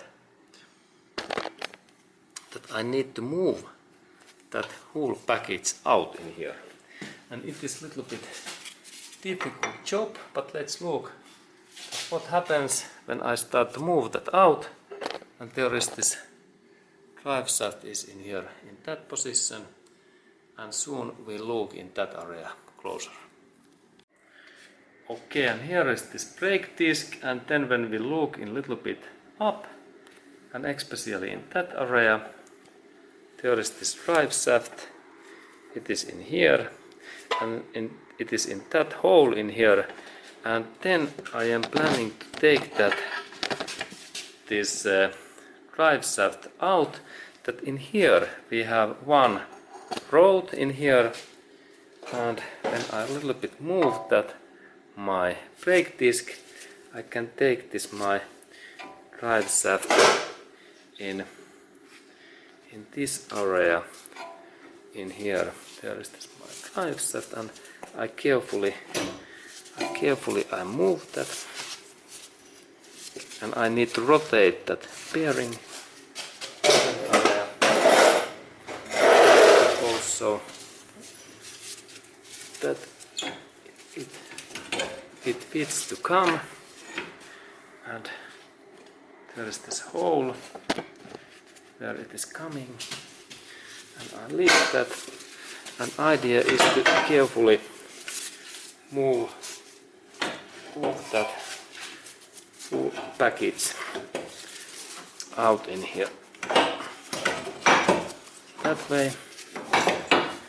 Now this shaft is there. Good. Then a little bit more, and I lift this hose, and in that way. Okay, excellent. Now drive shaft is free. Okay, and then we continue. Okay, and then my next job is to take this left side, like driver sides, engine and gearbox mounting out. And first step is to open. Here is 1 and 2 10mm bolts, and when I have already taken those out, this plastic cover opens, and here we can see this total mounting, what is in here, and for this opening we need now quite big tool, and this size is 19 mm socket, what fits in there. And then I need also long bar, like half meter, 1.5 feet long, and I insert that in here, and then I open that bolt. In that way I insert it in here, in this position now, and then I move. Now this bolt opens. Bolt is open, and there is big bolt what I need to rotate out. And then when this bolt is free, the bolt is coming. There is that kind of bolt. When the bolt is free, I need to take these upper area bolts out, and next we look in a little bit up view.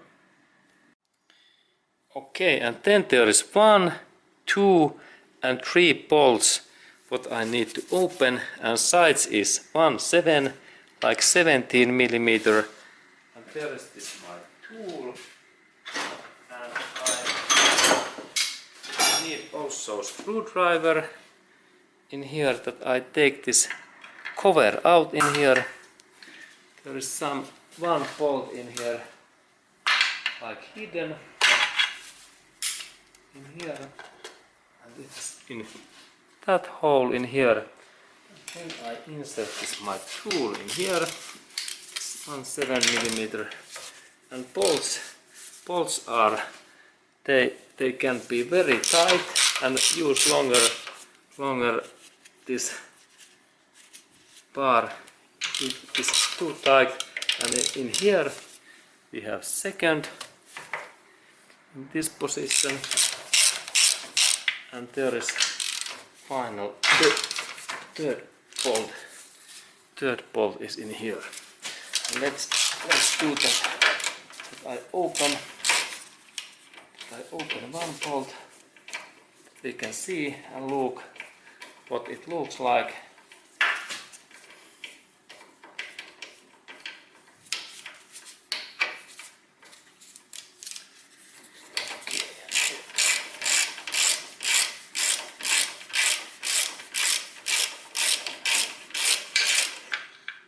Okay, and there is bolt, and it looks like that. And then when I take also in here one bolt and here this bolt out, we can continue, because there is interesting next job to do that what I am planning to show you soon. Okay, and soon we continue when I take those bolts out. Okay, and now I have take all of these 1, 2, 3 bolts out, and then I need to take this my mounting out in some way. And this is this mounting. And now there is issue that this gearbox and engine, they lift down this mounting, and I can't take this out because there is force. And now I need to somehow lift this my engine up, and then take engine and especially gearbox up, and then I can take this mounting out. And what I am planning to do, I invent that I have this wooden lock in there, this white thing, and if I insert that in here ground in that way, what I am planning to do next, I take my wooden lock and I insert that my wooden lock directly in here, down of this there is this wooden lock, and look, this is quite big. It is like 4 inches per 4 inches, and now I target that this wooden lock take contact in this area. Let's look in that area. This is this durable point, and then when it takes contact, I target that there is this my wooden lock. Okay, and then I lift down this my engine a little bit, and it takes contact. Okay, now let's do that next.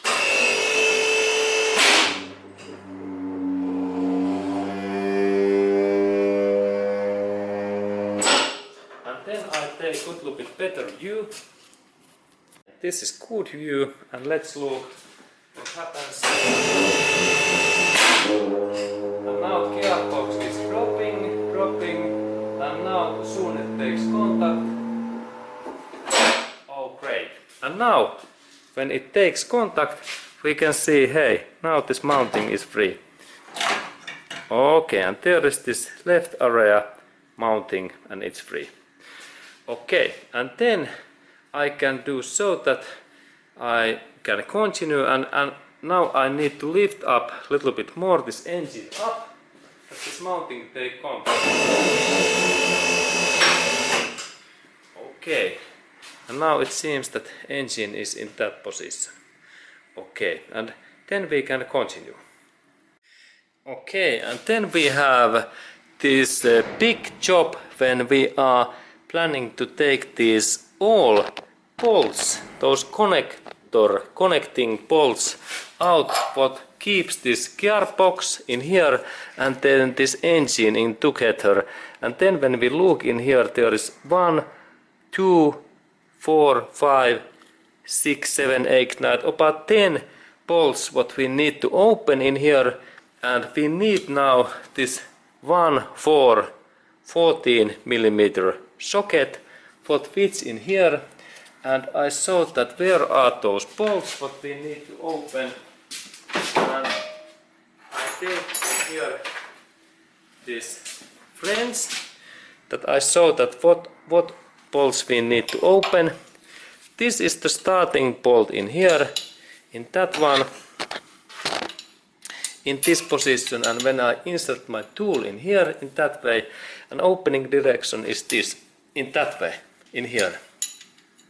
Start, and in here, in that way. We open in that, and then I need to only rotate that, and we take all of, and I take all of those bolts out, and I saw that this is easy to take out. I use my fingers, and these bolts were about, I remember that something like 6 to 10 bolts what I need to take out. And there is this bolt, it looks like that. And these bolts next is in here, and then we go through all of those. There is this second bolt in here, and then I show more. There is this bolt is there. This is second bolt what I need to open, and third one is a little bit up in here, and then we look in that another area. There is next one in here, in that point, and then when we look in a little bit up, there is one bolt, but it is other side.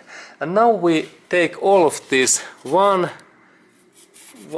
is here, one, this was 2 and 3 and 4 bolts away, and then we have in this another side, this upper area, the last one. But okay, but now I open these bolts, and then when I have take these bolts out, in that way we continue.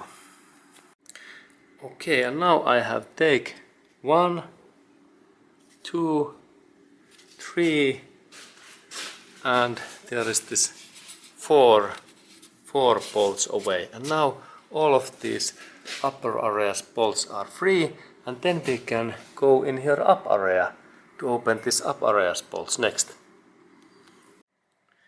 Okay, and now we are in this upper area, and there is also many bolts what I need to open. And when we look in the starting point, there is first bolt is in here, in that area what I need to open, and then there is in that inner area there is one 17 millimeter, and there is 17 millimeter in here, this bolt,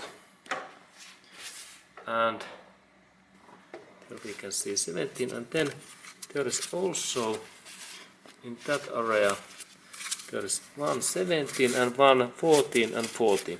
There is two 14 balls in there. 1, 2, 3, 4, 5 and 6 balls to open. Okay, and I take those balls out, and now remember that there is also 3 balls that are 17mm balls. They are a little bit bigger. And next I take those all balls out totally. And when they are out, we continue. Okay, and now I have took most of balls out, but there is one difficult bolt in here, and that's I need to take this support plate out. Here, a small thing, and then I can go to open this final bolt in that area. What is in here? Very deep. And now this my tool is too long. I need a little bit shorter this extra bar in this my tool and 14mm socket, and it fits in there. Good. Now I can open it. Yes, good. Then I can use my friend.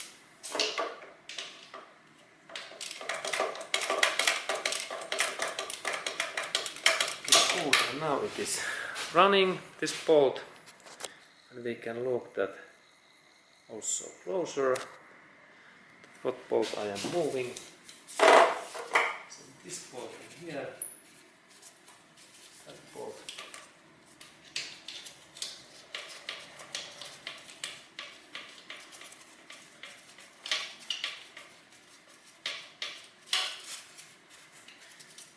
Okay. And these upper areas bolts, they are longer, they are bigger.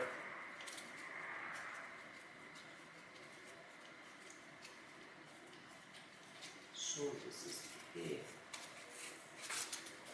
Okay, it's there.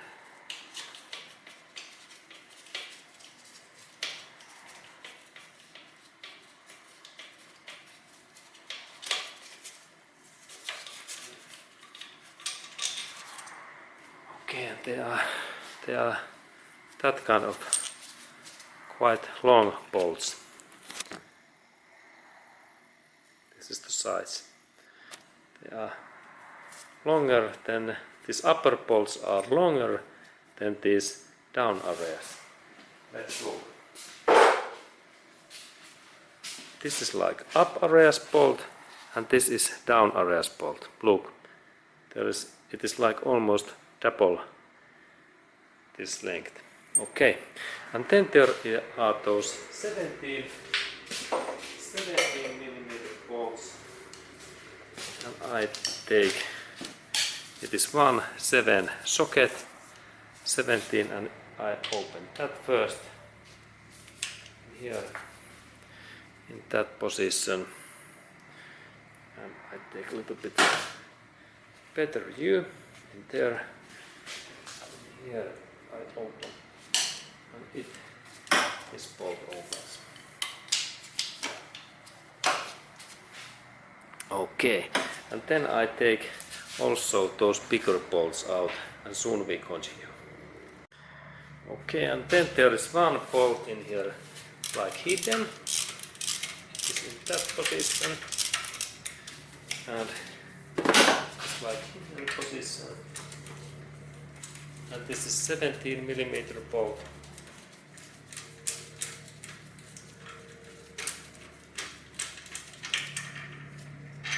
Okay, and these bolts are big. Look, and there are 3 pieces. And now there is a situation that I have to take all bolts out, and I need to let let to be in there is one bolt, and look, now I have opened it almost totally, but there is 1 inch area in deep, and also in there the second similar bolt in here. I have opened this almost totally, but they are like in support, those support bolts, because next we start to open, and we are next planning to open this joint between gearbox and engine, and this is the one area where we are planning to do this hole and crack, and actually there is no any crack. I only take that part away in that area, and there is small starting point in there, but we start this opening in under below body area, and next we go to look in this bottom area, because it's the starting point when we separate these two things. Okay, and then this gearbox is going in that hole in here, and I will move that soon in there, and then we continue.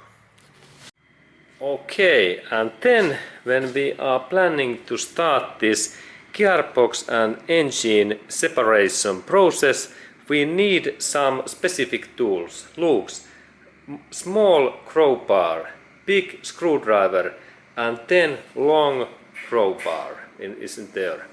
And with those tools I am planning to next, when we look in here upper area, there is this engine and gearbox joint area is in here, and this is always the starting point in that area, because there is those holes ready.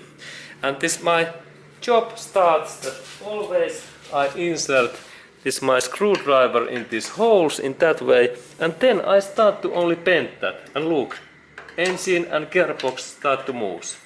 And this is great signal, because this is like starting point, and then I only little bit move that, and when this thing has been start, soon we need to go in this upper area. And now there is thing that I need to move that in small part by part, this gearbox in this direction in here, and be extremely dangerous that you don't insert your fingers in here when you are doing that kind of job in here, because this force is so huge that it breaks your finger. That's always keep fingers like 3 inches or 10 centimeters away, and use tools that way.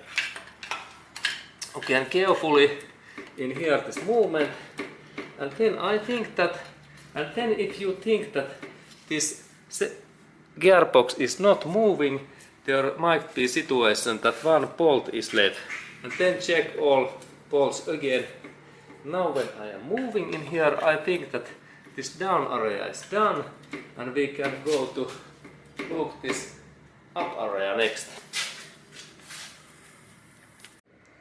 Okay, and now when we are in this up area, we do same thing in here, and this point is in here. Look, this point where I am now moving is the critical part that I can start to separate this engine. Look, this is normally this in there. Now where I inserted that my screwdriver in that hole, and we can little bit move that, and now when I move that, this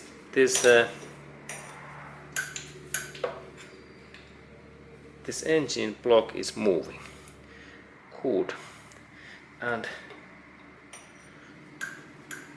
excellent. And then I use a little bit, I check that all bolts are fit. Excellent. And then I use a little bit more force, and as you can see, this start to open. And now I need a little bit bigger tools, and I take my bigger tools, and this is my professional tool. If there is issues, I take that tool. Look, this is the big crowbar. This helps. And now when I insert that area in here, and carefully when I start to move that in this direction, in that way, engine start to move, and soon these parts are separate, and in that way, and then I can do so that when I move that, I can go in down area also, that I do it in that way, and now there's quite big hole, excellent, and then I can go to, I can insert here something like extra joint in here, in that way, and it's like position. Now it works. Okay, I have to be carefully. It is in there, and then I can go in when there is this metallic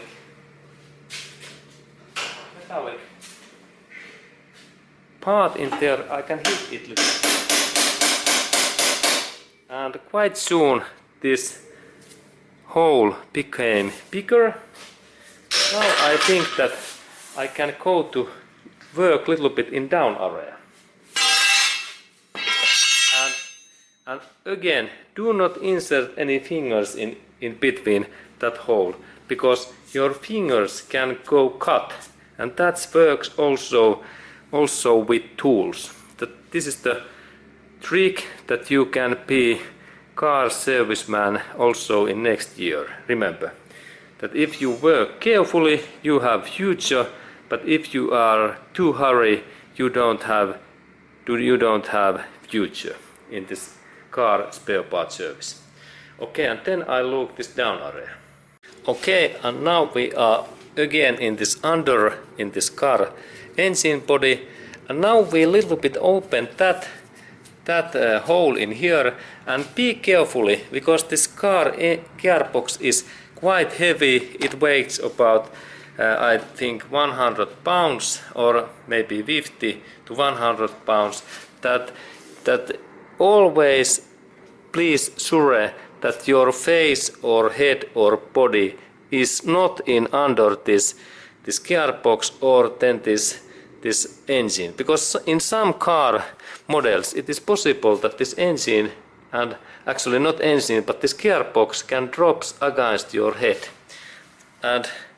But in this my case, because there is this support bar in here, it is difficult, but be always careful. And now I take this my smaller crowbar, and I separate these things in that way. Okay, and now there drops this my tool, and it drops in here. Okay, and we have to be carefully, because there is this my spike. Okay, and be carefully, because this, and now we were lucky because I was away in this area, and now when I move that, I believe that soon there is nice hole. Look, that when I move that, soon this engine will, and then carefully, and they are good, and it is quite nice hole. And then I go in again in up area, and this engine moves step inches by inches in that direction in here. Okay, and then we continue. Okay, and then I continue this engine and gearbox separation, and I insert my big tool in here. And now I think that I need to take these bolts away in here, because this engine is so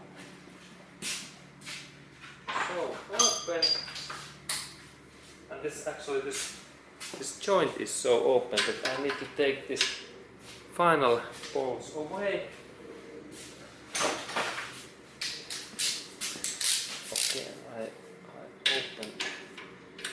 And now I believe that this engine opened quite soon,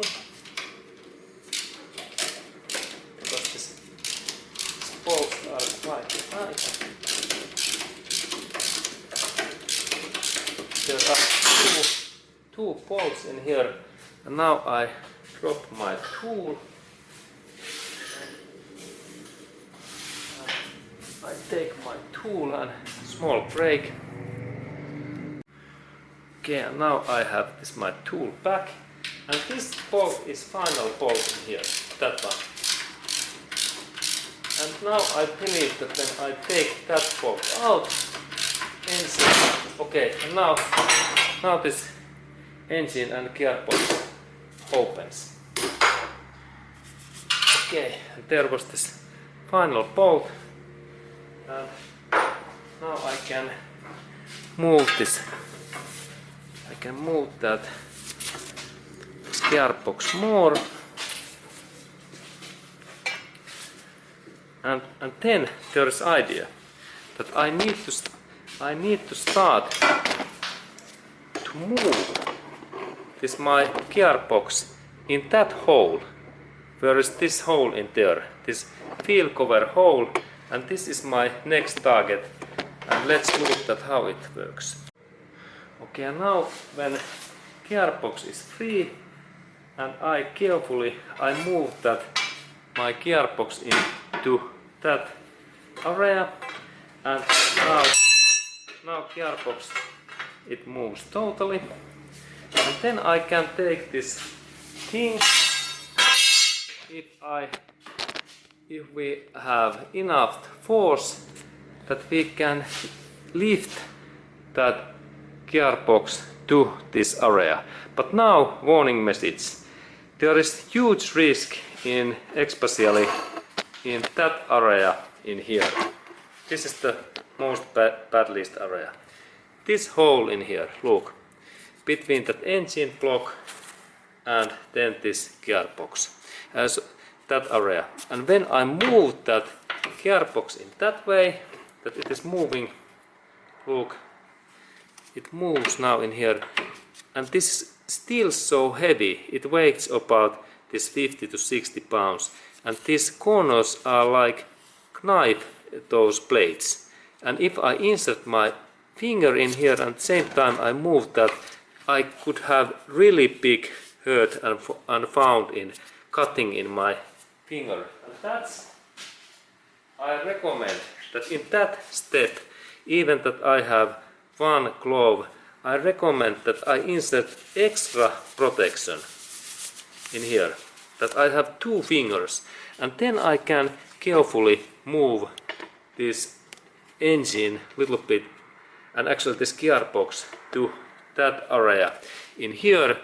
And next I will show that what I am planning to do, and there is this my target, and now I take also extra protection to my another hand, and I plan to insert that my gearbox in that hole, and then I lift up that area, and then I insert that my gearbox a little bit in slope, and let's look at how it happens. I'm taking here carefully. I don't insert my fingers in there.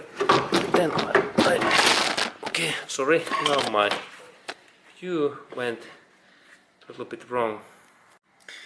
Okay, and again I try this my job that I take my fingers in here and I move that gearbox a little bit in here down.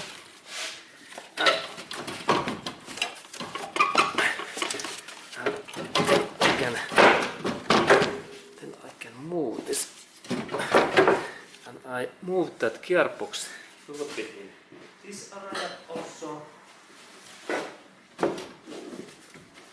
in here, and then in here, and then I move and I rotate that, and now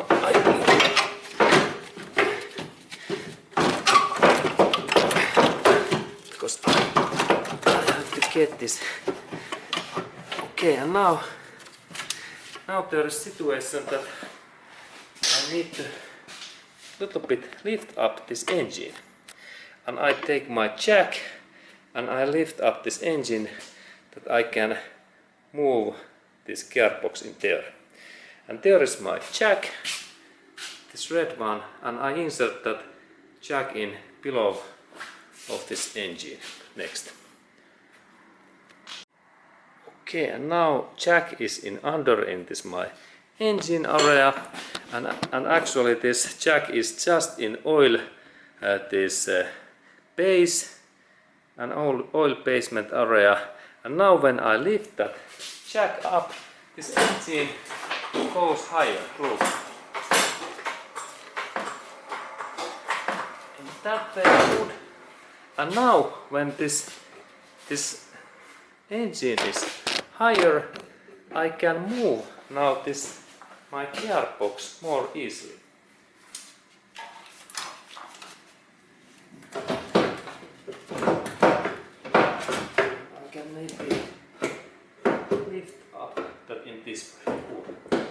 And then I do so that I lift up this gearbox a little bit up, and I use electric wire and cable, and I connect that cable in that bar, or then I can insert some metallic bar in there, and then we have work space in here between this gearbox and engine.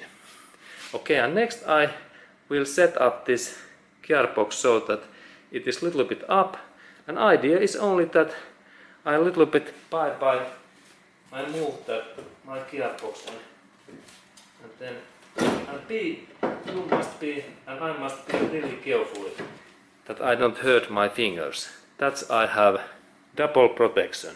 Look, 2 gloves, what are heavy duty Ford F200 men's gloves. Okay, and then we continue.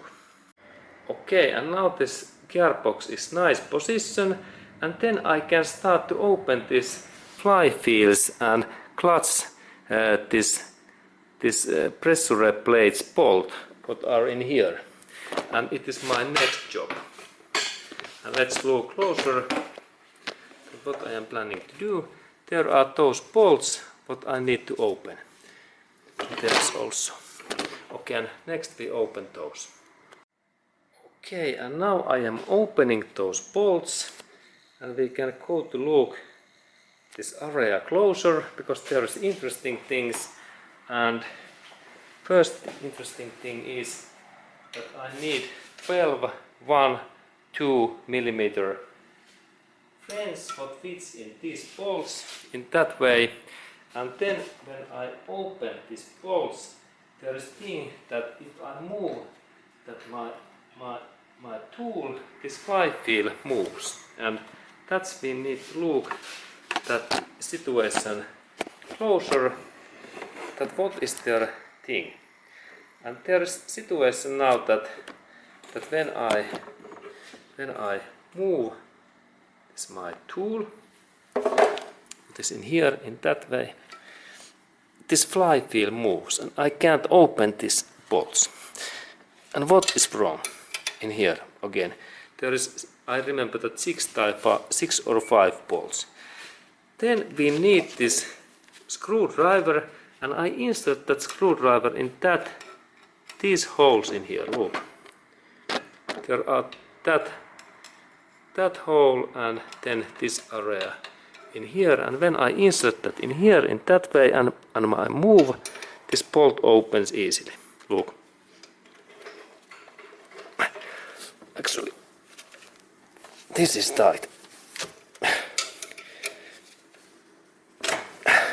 This it was tight, but now it's open. Good. And in that point, by the way, be carefully, because this gearbox can collapse against that body, and use gloves all time, because these corners are like knife blade. And now this is ready, and then when I move that fly wheel, I can carefully insert that my tool, the screwdriver in this holes and carefully in that way. It is in there, and then I can move this flywheel in that way carefully. Do not damage this parts. And then we have next step, because there is this clutch inside, and in that step, when now this clutch is in right position, we need to measure that what is this clutch distance. This area, that part, this black, this is clutch, and now I need to measure that what is this clutch distance in here to this metal plate, because when I install that clutch back, I need to be sure that this clutch is in central position, and that's let's take the measurement tool.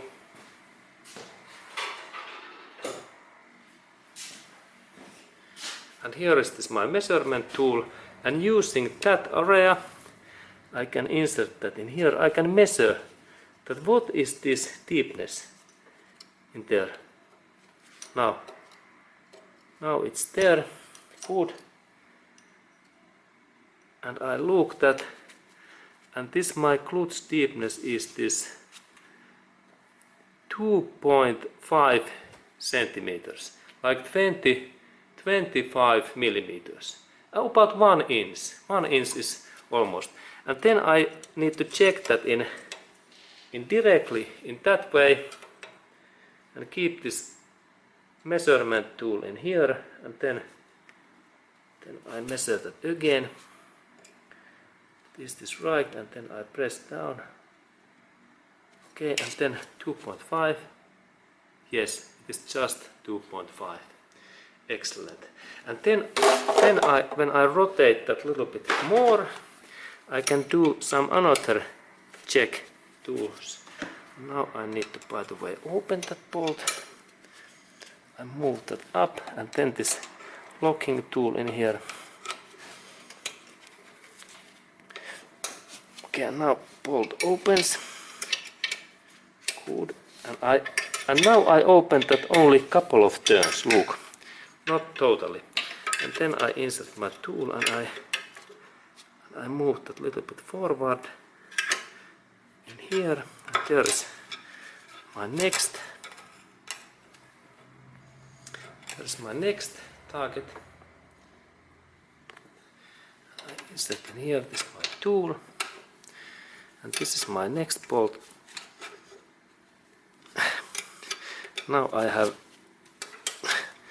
so small frames, but I managed to open that, and then I move that again. I rotate this my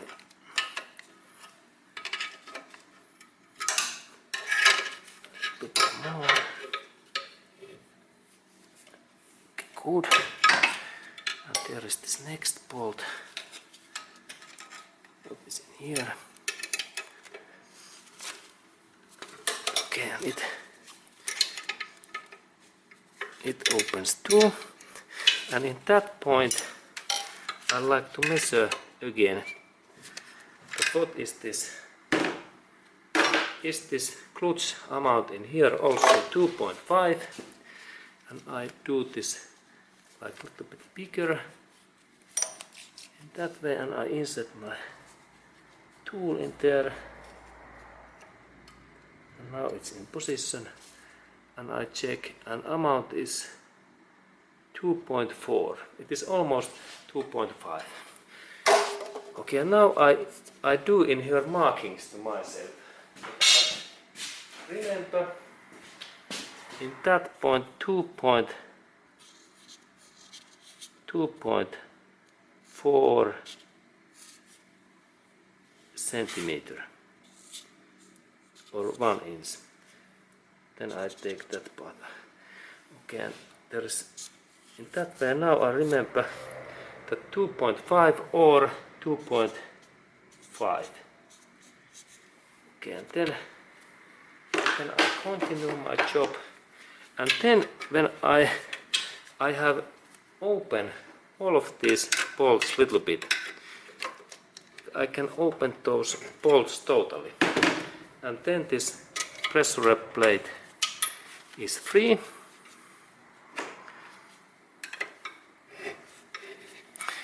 And let's check that what is.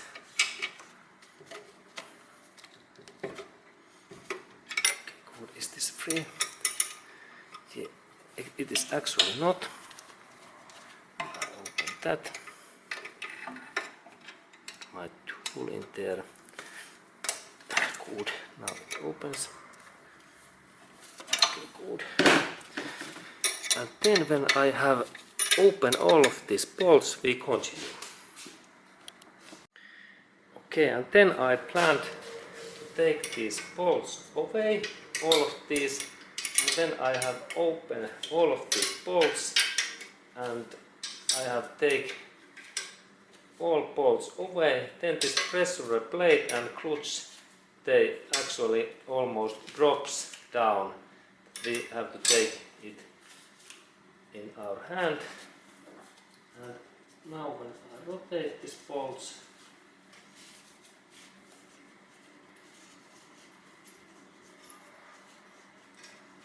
there is these bolts. They are very small, as we can see, small bolts.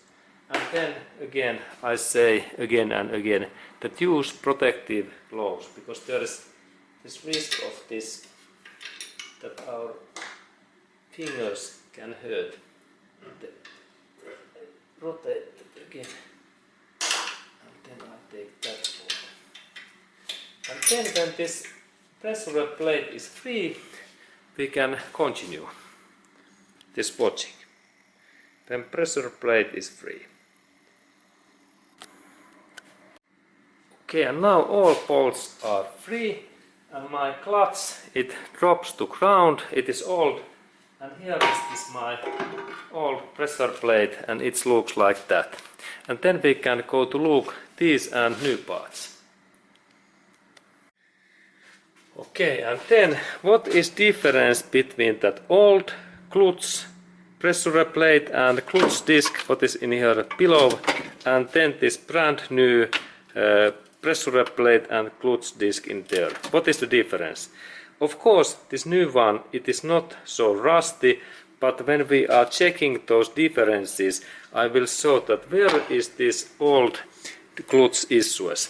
First one, I take a little bit clean cotton cloth, and when I check that area, look, this area is burned out, and if you have that kind of pressure plate, this kind of worn out in this pressure plates metal spring areas, when we look in here, this area, there are small dents in here. Look, this kind of things generates clutch vibration. If you think that your engine shakes, it means that you have maybe that kind of issues in your pressure plate area. And when we look in that new one, it is totally plain, no any burnouts.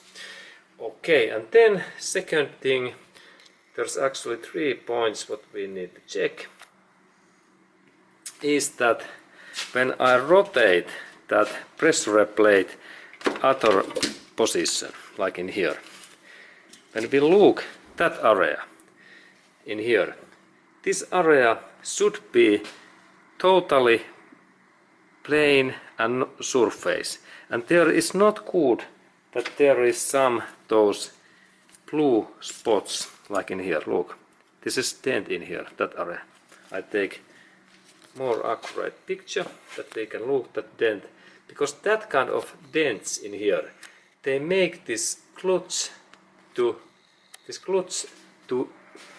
slippery in here.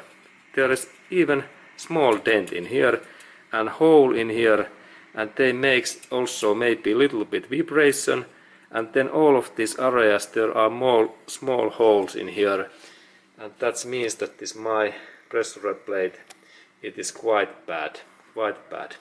And then of course in some cars I have seen that even this metallic these plates, they have cut and broken, but in that my clutch it is okay. and I had two issues, and then the most common issue is that this clutch burn out so much and it generates this clutch slippery, that car finally don't move any inches or meters or feet.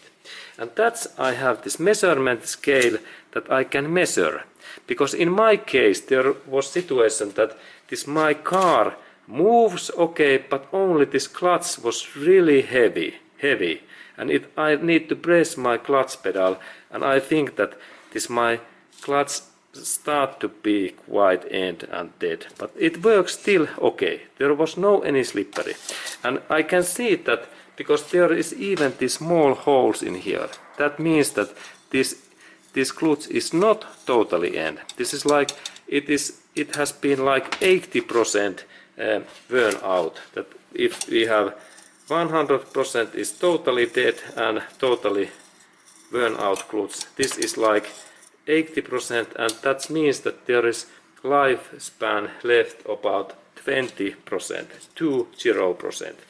And let's measure, because this thickness is most important thing, and I measure that what is this thickness, and my measurement tool says that thickness is now, it is, if I calculate, it is 7 millimeters. 7 millimeters in here is this clutch thickness. And then when we compare that for this new clutch, let's look. This is of course, this pressure plate is totally great, and we can look also that area that there is no any dents, and this is actually quite harsh. This is I can feel this friction. This is not slippery. This is interesting. I can see those metal grinding machines, these things, and that means that this metal is really sticky, and then clutch takes really nice contact. Look. And of course, when this is original, this Toyota's part, this quality is 100% plus.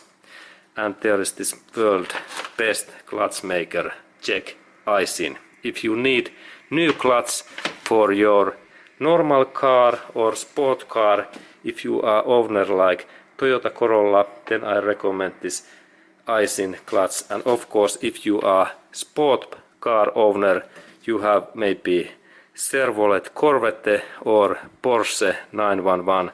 This Aisin is the best clutch in the world. This is my recommendation. Okay, and then we measure this new clutch thickness, and look also, there is Toyota's logo, and in this my clutch there is also text that Aisin. Okay, and then I measure this thickness, because this first one, old one, was 7 millimeter, and how much is this new one? Okay, and there is this thickness. Let's look how much it is. And it is 9. It is 9 millimeters. 9 millimeters. Look. And that means that this new clutch is 2 millimeter thicker. And 2 millimeter makes this new clutch that it is soft and it is easy to use and no any vibration. This is the difference. 2 millimeters in here, when we compare that old one. And please check also in your clutches, and then of course this pressure plate is new. It makes that there is no any vibration. And next I am planning to go install these new parts in back. And these clutch parts, they go to truss, and of course remember, when we loop these lines, this is like, it means that if there is any line in here, this clutch is workable. And please compare for that new one. There is really deep lines in here. Okay, and then we continue, and thank you, and we continue that job. Okay, and then important hint, and when we are installing this clutch pack, remember that this clutch goes only in one way in their back. And if you install suddenly your clutch in wrong way, like in that way, and then you try to install this gearbox and engine together, and you think that it can't be any more go, then you might think that, hey, maybe this my clutch is in wrong position. Like in this my case, this clutch belongs in this way, and like in this lower part in this outer area when we have this pressure plate, and this part goes in, or actually now I said wrong, this is, yes, this is wrong way, right way.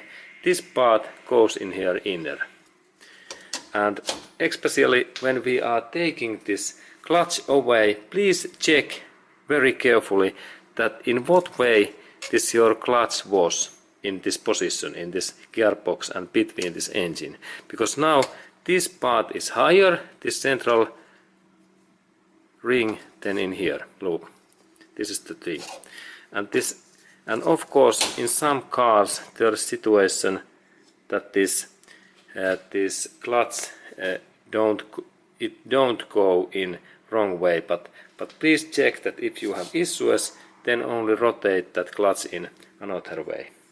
Okay, and then we continue, and this was this like clutch information.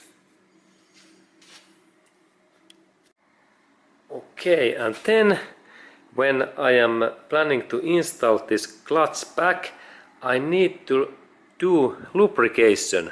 I need to lubricate this bearing in here. Let's look. There is one bearing in there, and it's actually this clutch bearing. It is in this one, and I can take it out so that now I take a little bit light that we can see it. I have light in here, and it is this bearing. We can also replace it. It is just that one, and now I need to little bit move that there is this my clutch, and there is this fork, this frame, and then when I move that, this bearing moves, and now okay, and now it drops down. Okay, and then I can also take that part. I check that there is lubricant. Look, in this part, and in that area I need to insert more grease, and actually there is quite good grease, but I will add in there more it. There is this my tool, and I take this my bearing also. Okay, and these two parts in here, I take a little bit this old grease away, and in here, in these areas, I need to add this suitable grease, and this copper paste. This is excellent. This is very heat resistant grease, and then when I take out this grease, I can show it. It comes in here, it looks like that, and I insert that my grease in this in that way, and there is this copper paste, and in that area, that material, I need to lubricate this all things in here and also in here, and then this material, this product. Now I check that is there all parts in there, and I insert that my copper paste also in here, that area, and in here, and also in these areas, and in there inside I need to install this copper paste.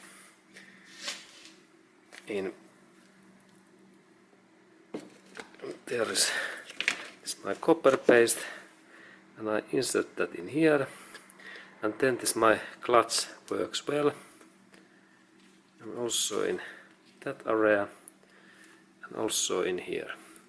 Okay, and then I can install these parts back. Okay, and then I insert these two parts what I have now lubricate in here and in that area, and in that area I insert this pressure bearing back, and it goes in that way.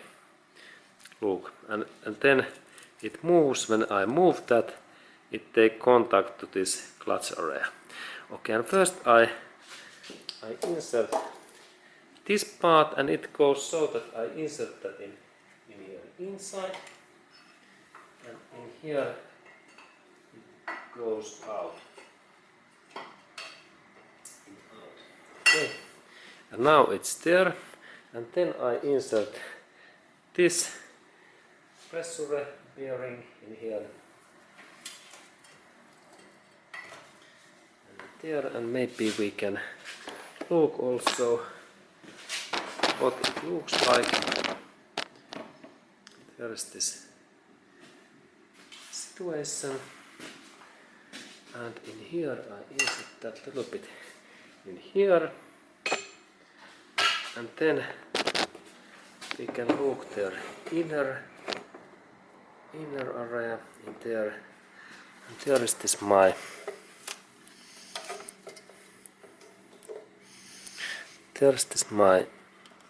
fork, and there is this bearing, and I insert this directly in that way. Firstly in there. Again.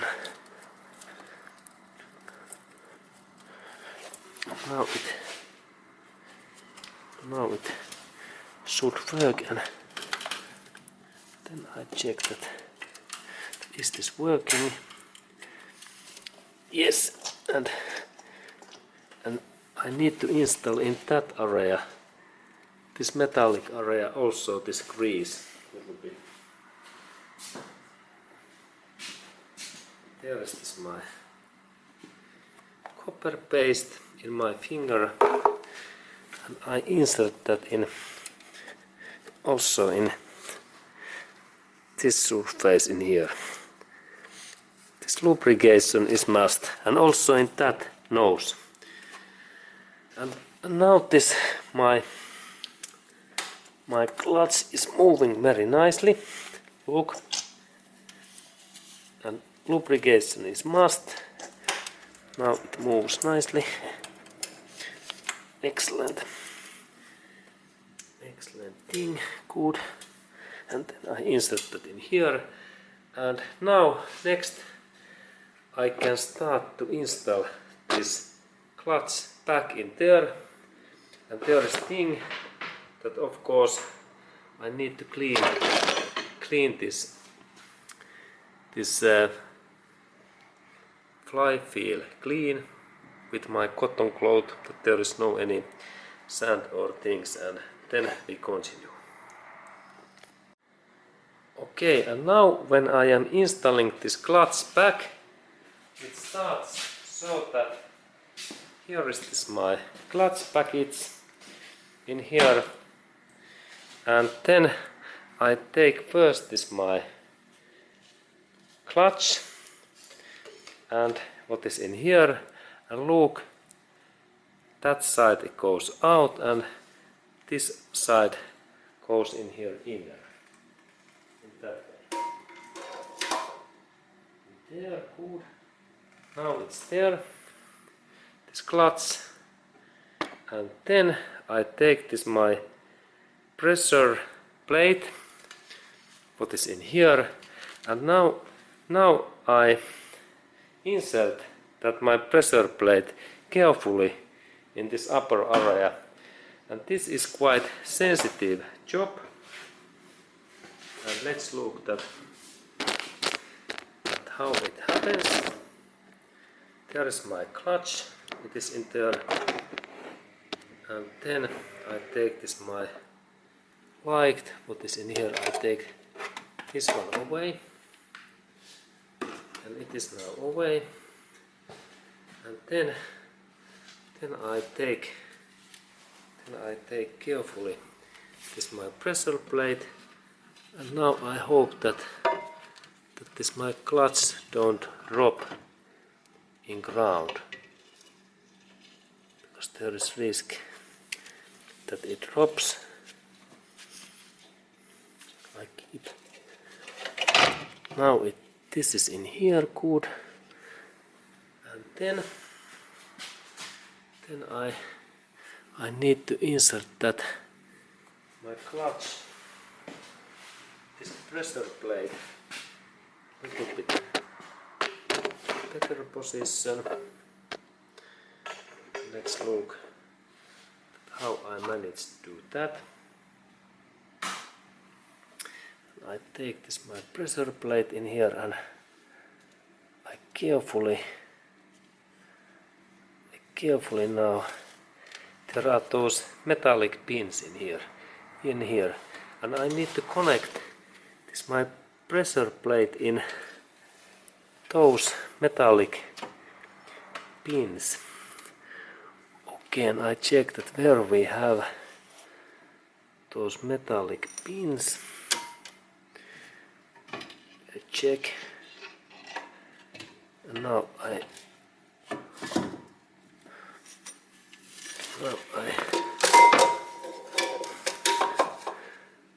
need to check that what are those. This one is, and then in that one in here, what takes this big contact. And now I adjust a little bit this my clutch disc, and I compare this my new clutch pressure plate to this old material, old part. Okay, and now when I check that my old pressure plate, I can see that in that area in here there is one bolt place, and this hole goes in that metallic pin, and that's I need to insert that my new pressure plate in same position in here. I check that yes, in same position in here, and now I can insert that new plate in this position, and let's look at how it happens. Then I insert that in here, and there is this my metallic pin in there, and in that metallic pin, what is in here, I need to insert this first hole in here, and in second hole comes bolt. Okay, let's go. And I insert that again in there.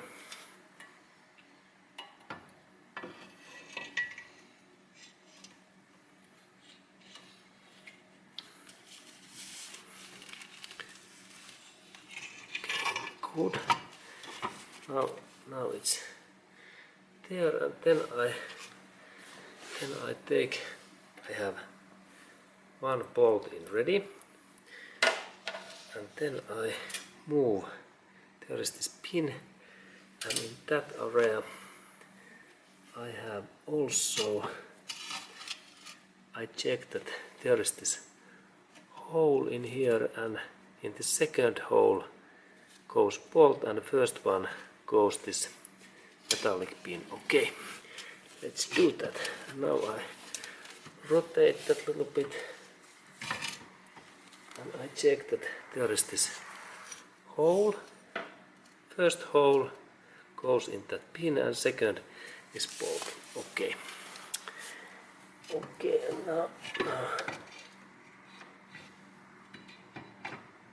and Now I noticed that I need to lift up a little bit my engine.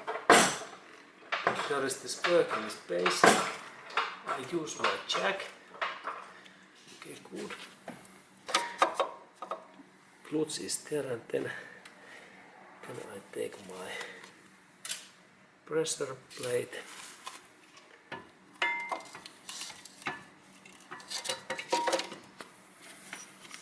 And I keep clutch in my hand. And as you can see, this is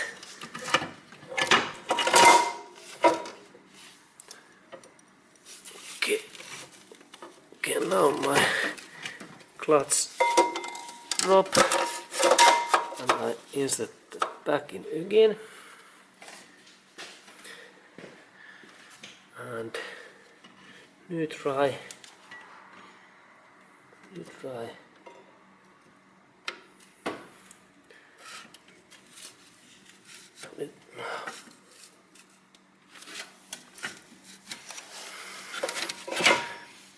Good.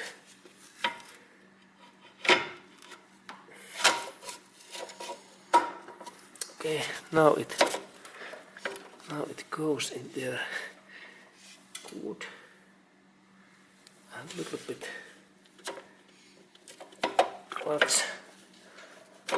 And then I lift.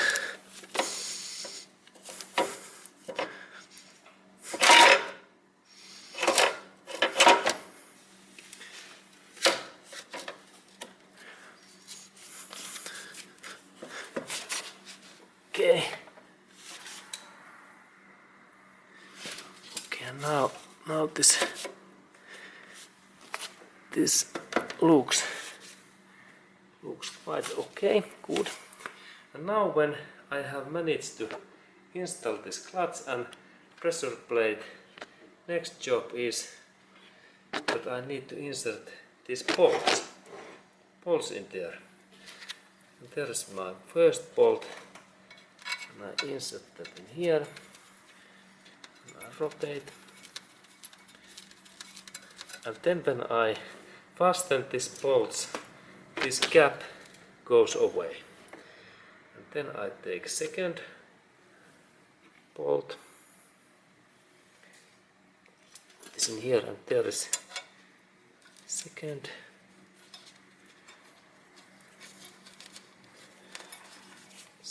Position.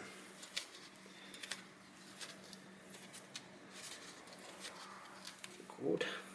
And then I can a little bit use my 12mm wrench, and I can a little bit fasten these bolts.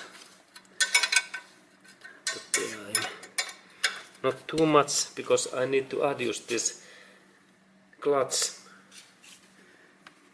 place, and then I insert next bolt in there, in that area. And there is my bolt, and I insert it in here.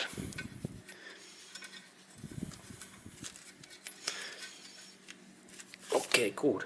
Now I have inserted in there 3 bolts, and then I little bit rotate that my wheel. Now I managed to move that in my hands, and then I insert in here this 4th bolt in this position in here. Okay. Good. And then a little bit fastening, and then I install those last 2 bolts, and then we can continue. Okay, and now when this clutch and pressure plate are in place, I need to then remember that I need to measure using that my scale that there is this 2.5 centimeters deepness in this clutch in here, all areas. And I need to little bit move that.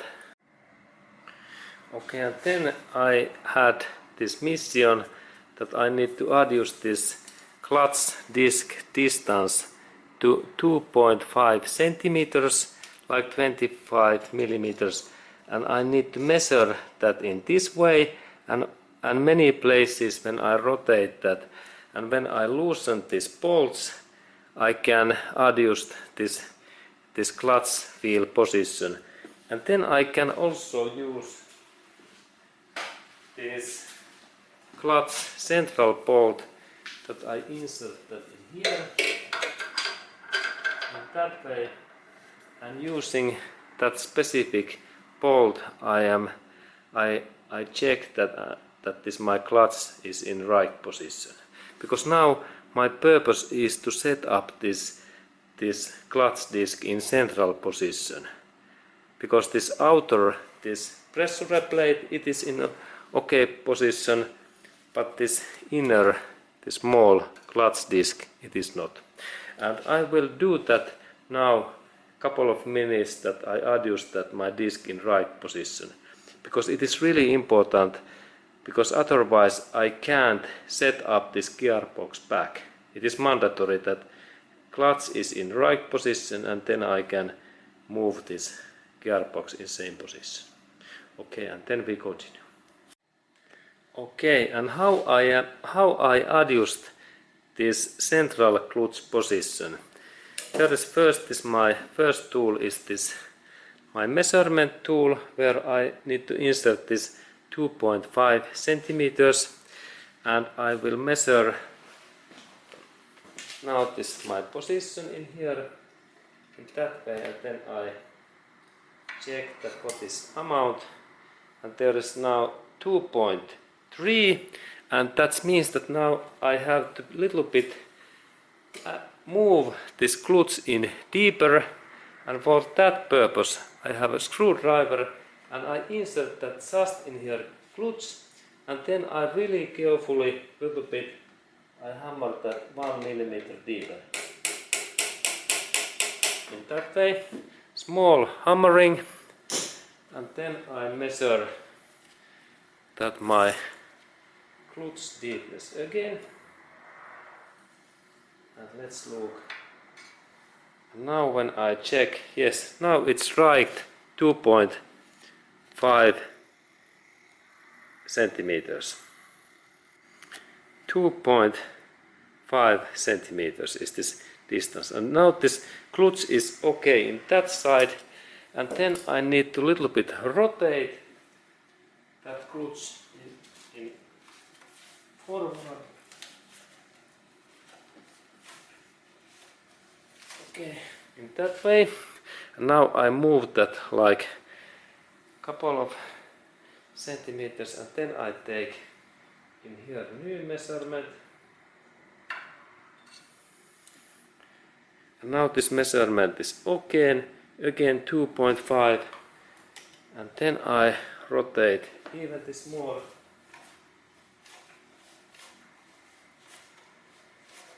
And then when all areas are 2.5, I am sure that now this my clutch is in central position. Now I insert it here, and then I take measurement, and now there is a little bit bigger, there's 2.7, and that means that now this area is too high, and I need to rotate that my clutch again, that I can hammer that in another side in this clutch, because there is too small this amount.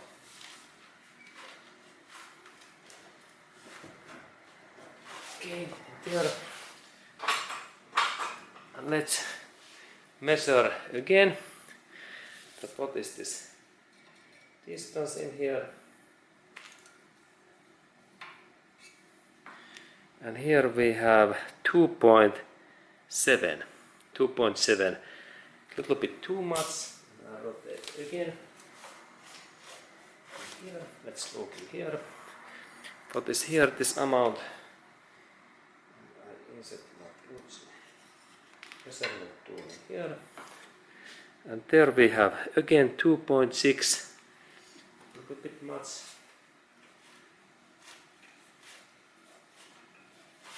Okay, and then in here,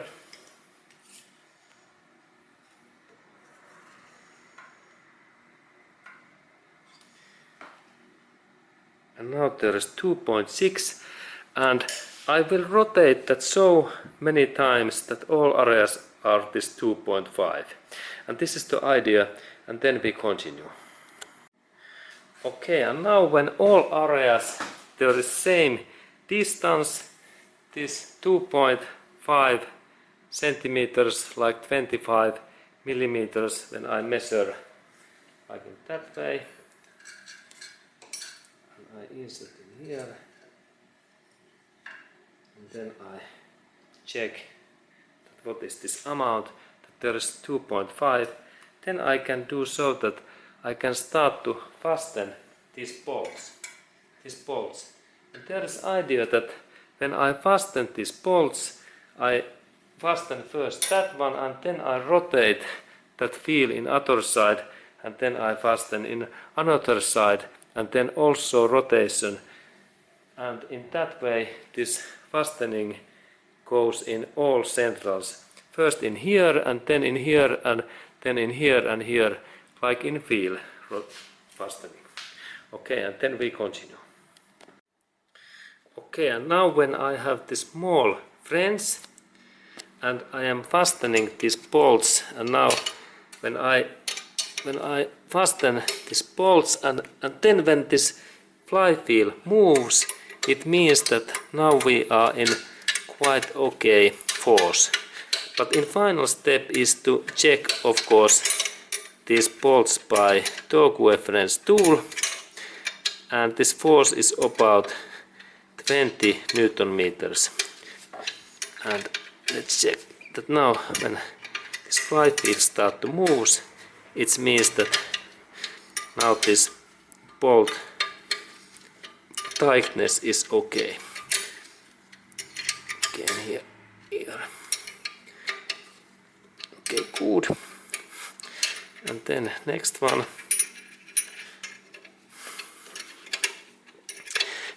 And final step is to measure that these bolts are at least 20 Newton meters. And I will show that how it happens. There is this bolt, and I take my socket.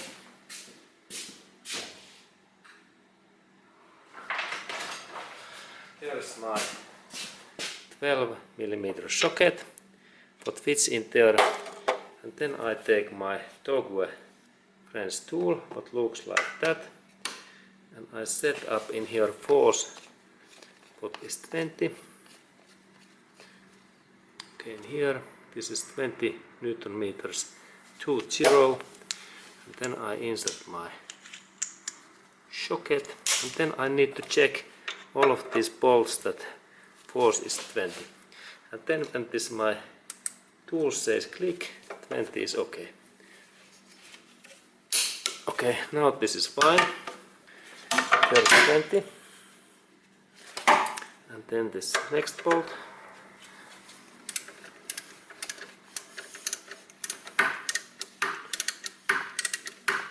And we wait this click sound.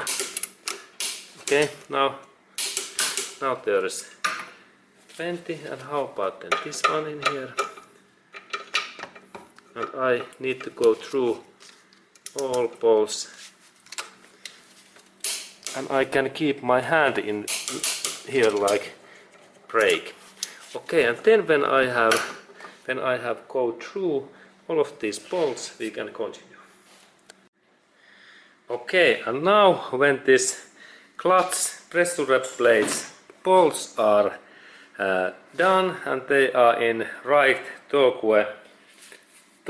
wrench amount, and then I have this most difficult job, because I need to install this clutch back in this position, and I need to focus these bolts that it goes in those right bolts, and then this work starts so that I need to start to move this clutch, this gearbox in this position. And now be really carefully that you don't hurt those fingers, because this part is really difficult, because we have to manage this. We have to move this gearbox, and then we need to focus also this this engine. Okay, and let's look at how it happens. Okay, and I take first my grip in here, and remember I have now two close protection, because in that position I can hurt my fingers. And now I start to move that, and this way, then clutch comes in here, and this clutch is heavy. And now there is a situation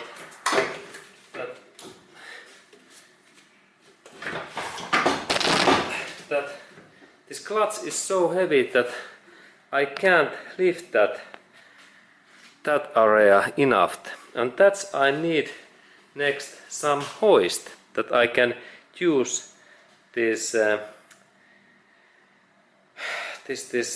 can lift little bit this gearbox up, and then there's possibility that I can also move down this little bit this my engine using this my jack. That way now engine is down, and then I need to move that gearbox in there so that gearbox takes contact in that area. And this thing is difficult because I need to all time move this gearbox and little bit rotate and move that it take contact in this engine. And let's look. And now I think that I use little bit my hoist, and let's look at how it works. Okay, and now I have inserted my jack in below of this gearbox, and let's look at what happens next in this gearbox when I am lifting that. And we can also insert second jack in below of this engine, that we can adjust these positions. Now I lift this gearbox up. Good, and then I am trying to adjust especially one bolt. I am planning to adjust at least that one bolt goes in here to that hole. And also this area is important, that I can focus that support in this first mounting. Let's look and what happens when I lift in that area, and I try to move. Okay, good. Now I am in here, and now I take one bolt. And here is this my big bolt. Now I insert the bolt in here. Now I am trying to get that bolt in here, in this hole.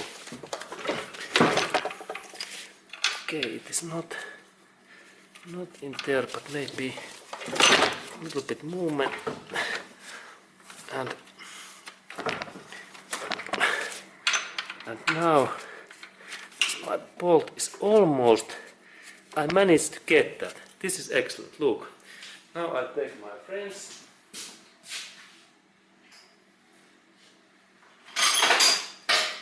This is good start. Then I managed to insert at least one bolt in back, and then we are in good track. Check that. Is this okay? Okay, now this one bolt is in there. Then I move more this mortise engine gearbox, and I little bit lift down. This is my gearbox. Let's look at what happens. I take my jack down a little bit. Okay, and now jack is down, and then I move again. This is my gearbox. Let's look what happens.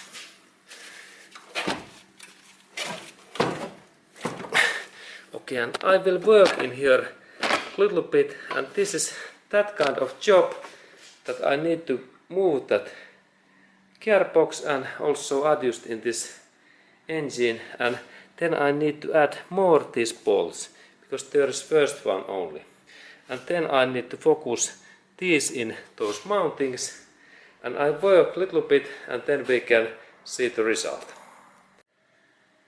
Okay, and then I decided to use hoist, and I installed that hoist in this my gearbox position, and then I lift up this my hoist, and then this gearbox starts to move up.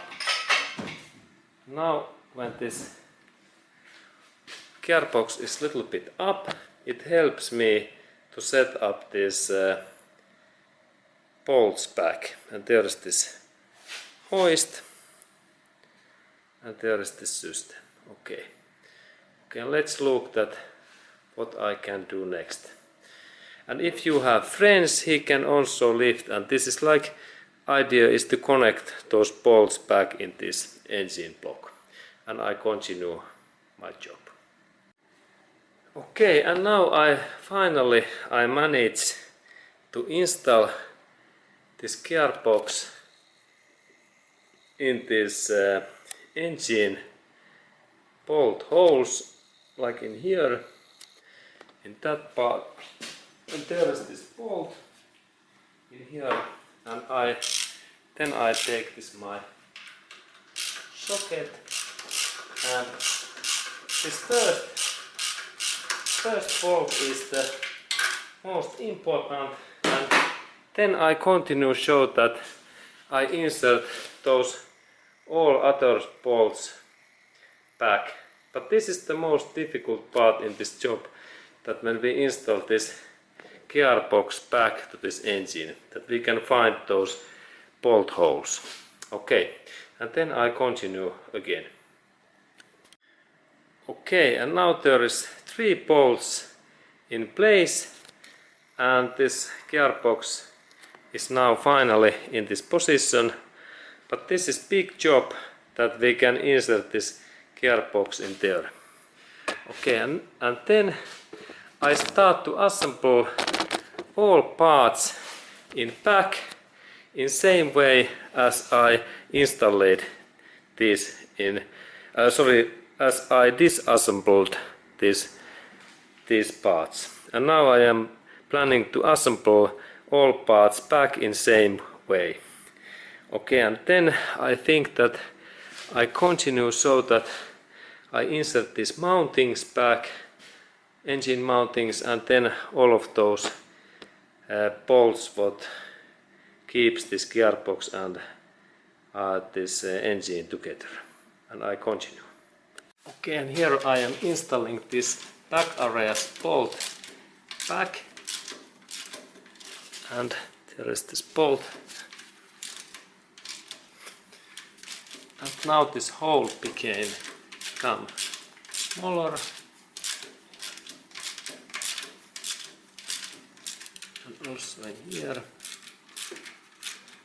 and next I am planning to insert all of these bolts back, and then we can continue. Okay, and then I am doing these bolts fastening and tightening using Torque Friends tool, and I use now about 80 Newton meters or something like 55 lbf feet torque force in these bigger bolts, those two, and actually there is one hidden in here, and they are like 80. This is a little bit loosened. I fasten that to 80 Newton meters. Slippery.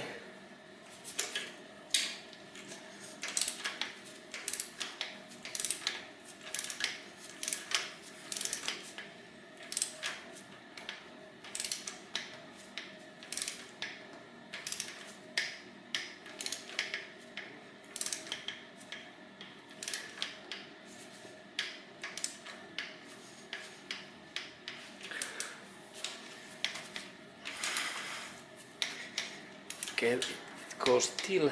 I check that. What is this force in here?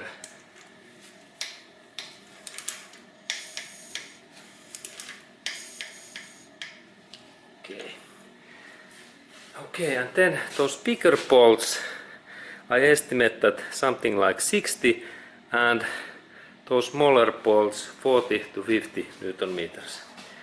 Okay, and then I continue. Okay, and then fuel lines connection, and here we have this fuel line connection, this yellow part, and there is this another part, and we only press that in here so deep that it says click in that way. And we can press those blue two yellow buttons that it goes deep in that way. Now it's okay. Look, now this fuel line is fine when it's so deep like in here. Okay, good. And this is ready, and then we continue. Okay, and then there is this one protective fuel line at this clamp or fastener, and it goes in here in one way, something like in that way, and I install it in here, and then I need to press in here, and then I am planning to install those gearbox cables back. Here is first one and here is second, and they are easy to install because there are those holes. In these holes in here, where when I select, this cable goes nicely in this hole, in like that way, and then this second cable. Now I check that in what way those goes, because they normally goes really easily. Okay, and this was this lower part in here. Yes, in that way, and it goes nicely in this hole, and then this second goes also this hole nicely, and then we need to install in those holes these fastener plates in that way. They go in there, and we can little bit hammer carefully, very carefully, like in this French, that they go a little bit deeper in there. Okay, good. Now it is fine. And then I have second, and that one goes in this way, in here, in that area, and then I use a little bit my French, like hammer, little bit.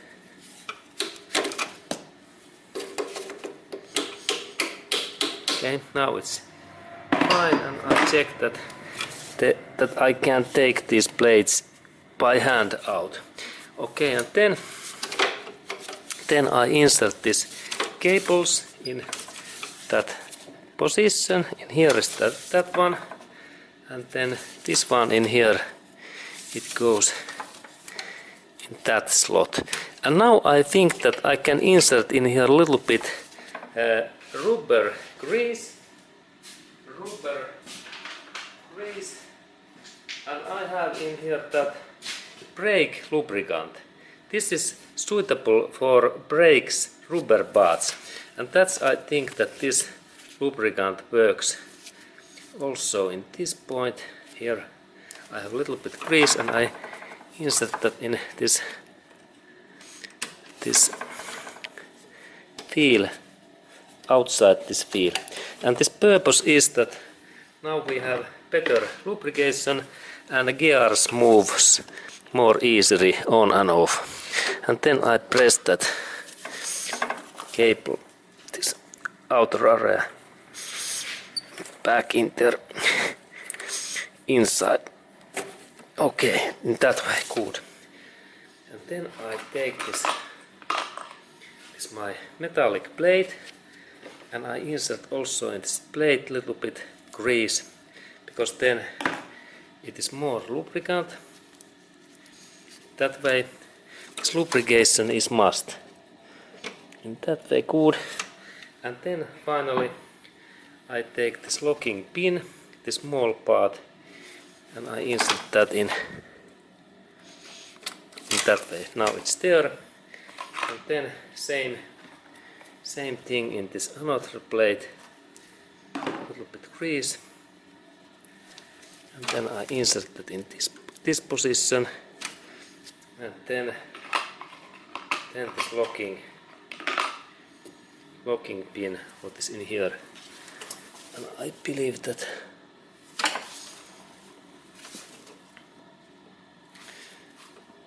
in here,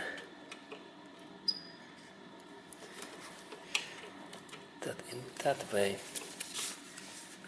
Now I think that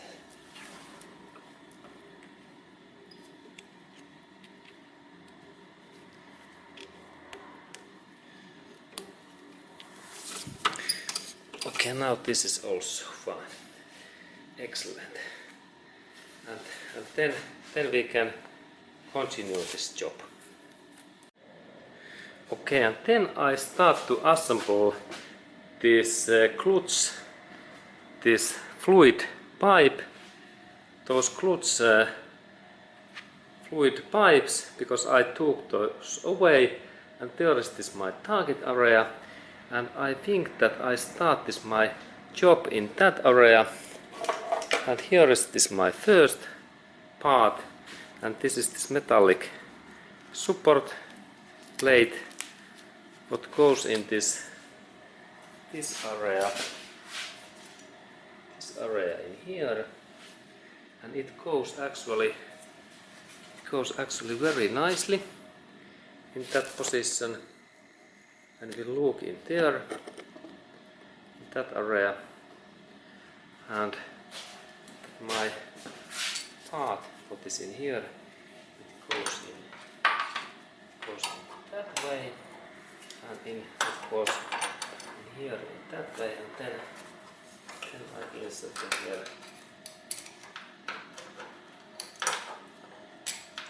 Insert one bolt. There's this my bolt, 10mm bolt. This part goes in this position.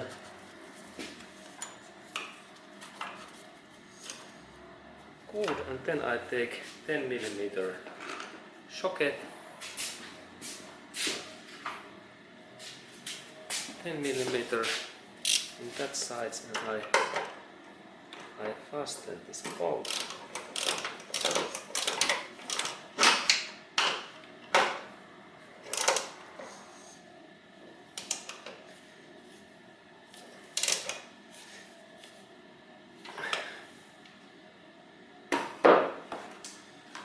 Okay, and then next part is that I need to take this flexible cable, and then I take all trash away, and this cable comes in from here to here, I insert that here, in this position. And another part comes in here. Okay, then I think that in here, and in that position, and it's in this position, I have here this locking plate, and I insert that locking plate in here, that way, and then a little bit hammering, and now this part is there, good, and then I rotate this bolt in there, and now I need this specific 10 millimeter shaped tool that I can insert that cable, and then I add those all other cables also in here, and soon this clutch fluid system is okay. And now I continue that movement in that way. Okay, good. And soon we continue. Okay, and then one informative message that when we are using these frames and we are fastening these clutch fluid lines like in here, and then remember that we have to be quite carefully, because when this movement stops, then we can only a little bit faster more, because if we use a huge amount of force, then this pipe can rotate and it goes broken. And that's be carefully with these lines, that these pipes don't damage, don't go broken. Very sensitive use, and then if we notice some leaks, then we can later fasten a little bit more. But normally, like small, this specific shape head frames and only one hand, and then when it stops, it's enough. Okay, thanks, and then we continue. Okay, and then start motor installation back, and here I have this my starter, and I take my tape away that we can install the starter back, and now when the starter goes in there, it goes in that way, and we carefully move that in deeper, and if this is really tight to install, we can use a little bit lubricant in here. We can insert in here some grease, and I have in here this brake grease, and I take a little bit this grease in my hand, and in that area I insert a little bit that grease, and then we have better lubrication, and then clean, of course, all dirt is away. And now I believe that this starter should go more easier. This is like in my case quite tight. And then I do so that I focus these lines in there, and I take my hammer, little bit bigger hammer, and carefully I snap in here, and I keep the starter in strike, and carefully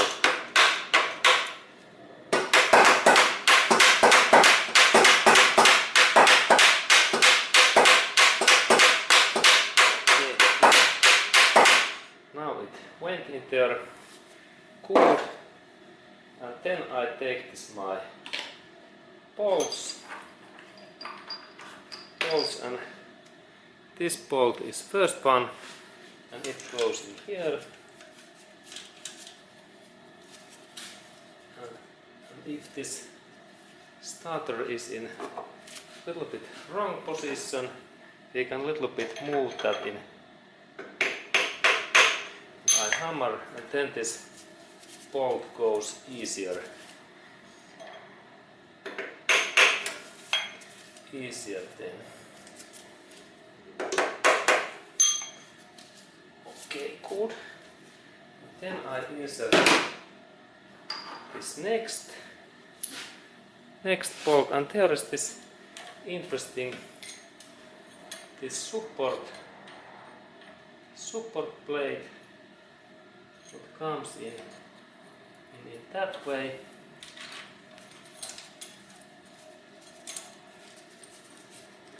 Now it goes nicely, and then this small bolt in here goes in this apparatus.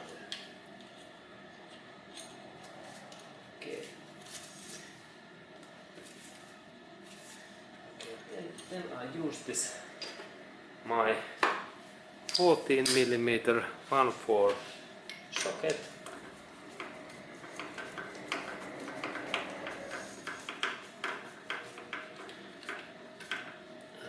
That one, and in here we have also.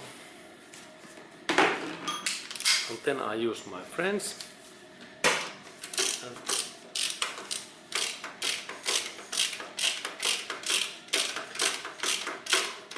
And then the other side too.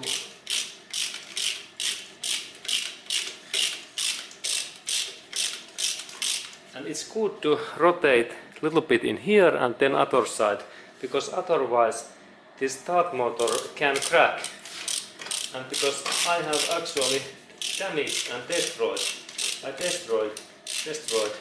one start motor just in this car model, because I was too hurried.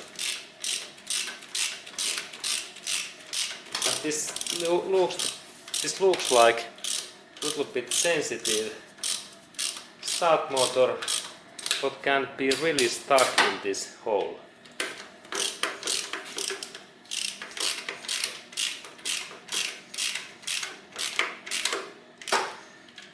We fasten these bolts well. Good. And then this one too. And then I have left this one small bolt in here. And also I fasten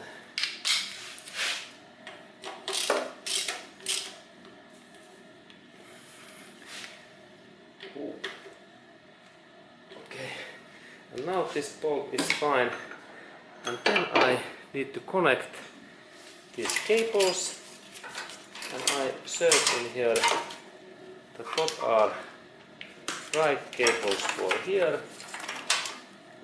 and what is right cable for this. There is something. I believe that here we have this one.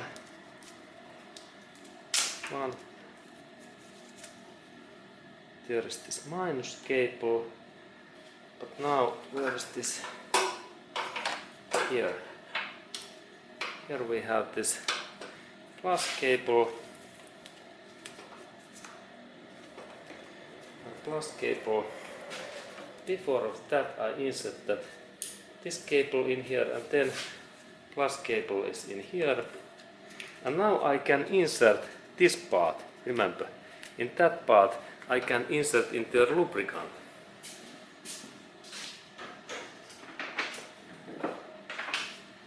And if you have any issues with your start motor, take metal brush and little bit take this corrosion away in that way. Now there is corrosion, and then I need specific grease, and there is this name, copper paste, and this is lubricant for actually brake parts like bolts and those moving brake pads areas, but this is also very suitable for all electric things, and it is nice brown. And I take that little bit in that way, and then I insert this copper paste in here. This is like anti-corrosion, this grease. And now it's brown, and then I insert that my cable in here. I take this bolt first out, then I insert this my cable in here. That way, and it goes only inserted in this way. This tube in that way. Now it's in position. Look, it goes in nicely. And then I insert the bolt.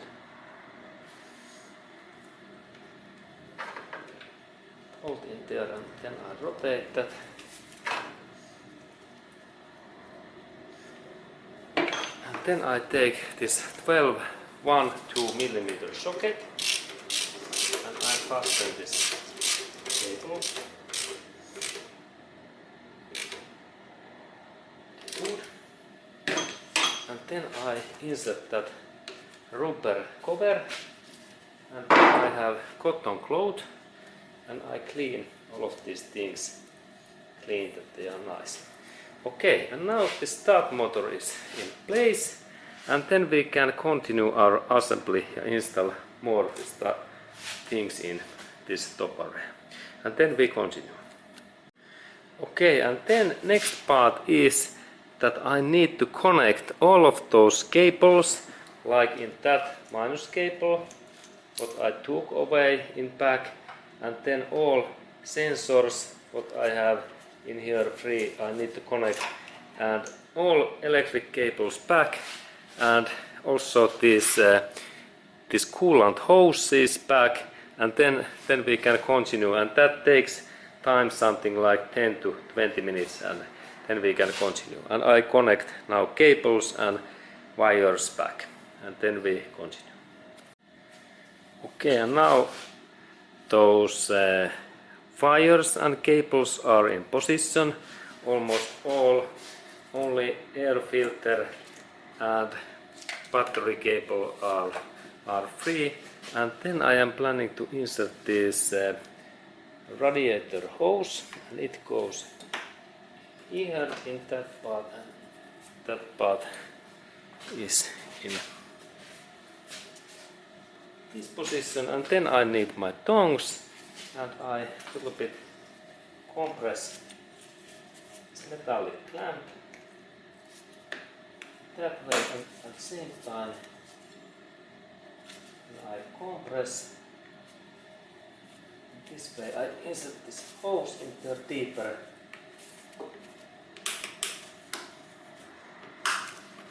Okay, and again a little bit more.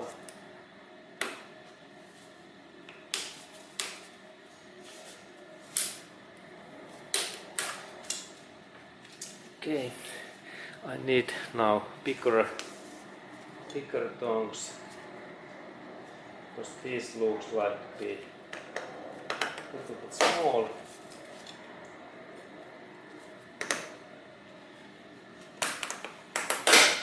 And look how these clamps works. First this one clamp, and then when I take my contact in here, I compress this in here or in that way, and then I can move this. These are a little bit difficult to open and close.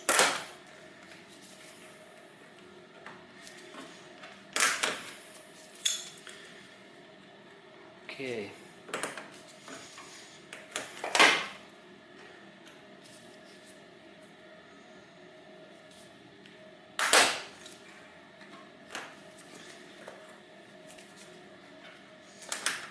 Okay, and then I take bigger tongs these are a little bit difficult to install back. Okay, and then I installed this fuel injection, this hose back in here.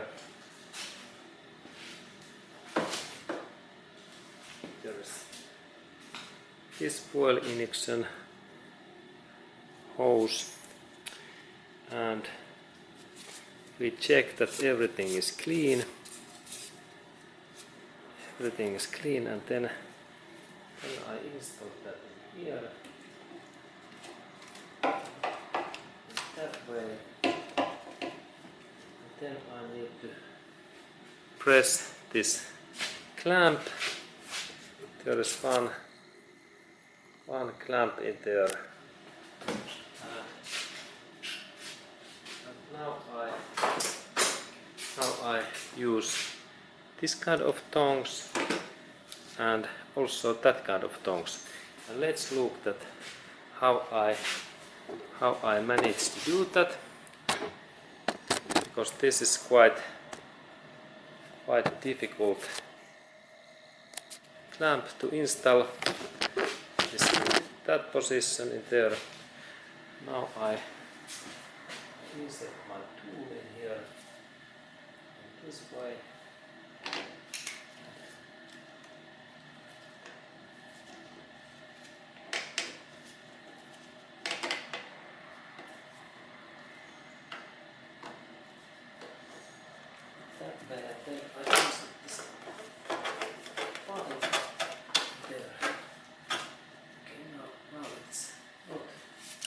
Yet well, and I need this bigger tongs.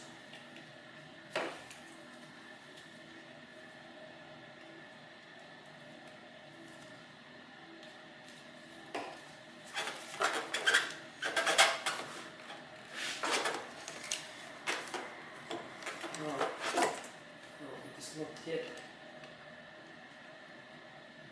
Not yet in there. Try.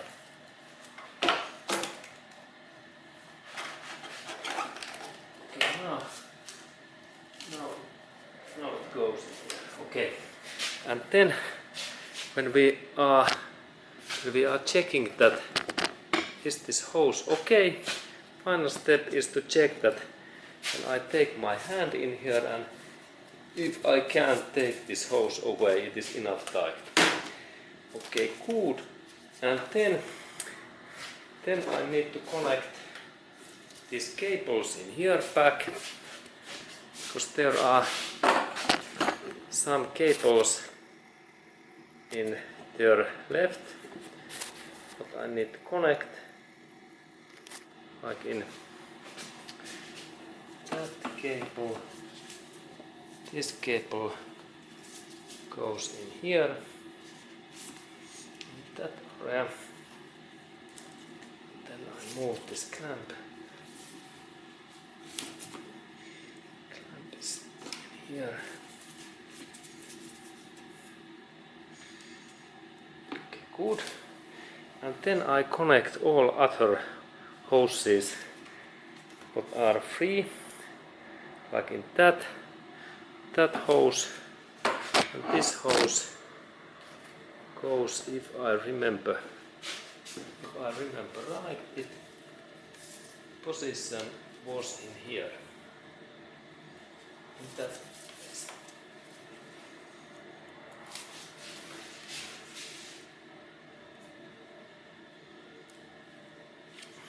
Good. And then I check that what else hose is there. Is next one. This hose goes in that area. Here.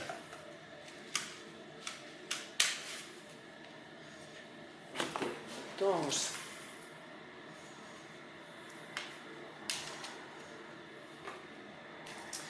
Now this is in there. Good. And then I insert this air filter console in here, and then we continue. Okay, and now I am installing this air filter console back, and there is 10mm socket, and here we have these bolts what are in that sides, and I insert this in here ground. Here we can check that what is this situation. There are bolts in there and hoses are quite nicely, and I have inserted in also this air intake hose, and then I a little bit fasten these bolts in here. Now I am using this little bit higher, these bars, that this is easy to rotate in that way.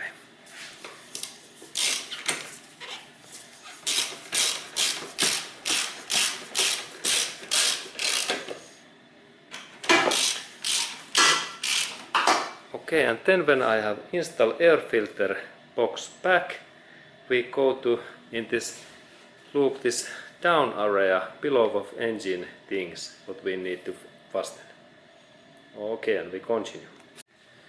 Okay, and now I am in this step, and all parts in this engine area are in place, but only this battery is away. Now I have installed this air filter and all of these fuel injection lines, and all cables should be okay. And then I have also add in here this coolant liquid. Look, radiator is full, and then soon we need to start to go in below of car and install drive shafts in back. Okay, and let's install next drive shaft. Okay, and then I am planning to install this left side drive shaft and drive axle back, and I take first my axle.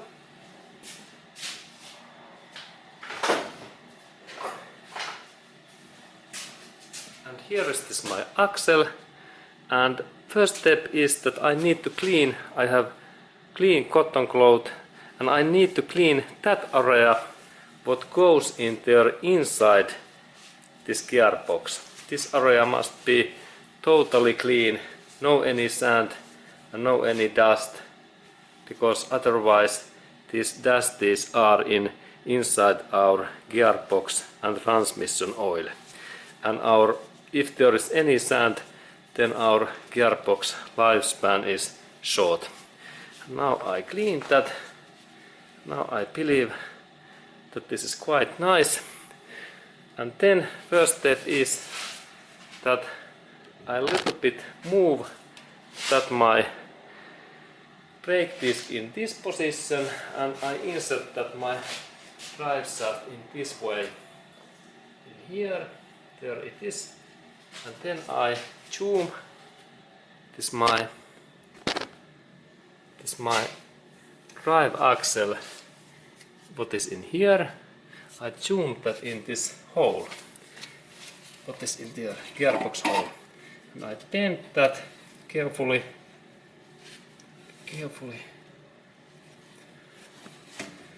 Bend that more, and then now it's there, good.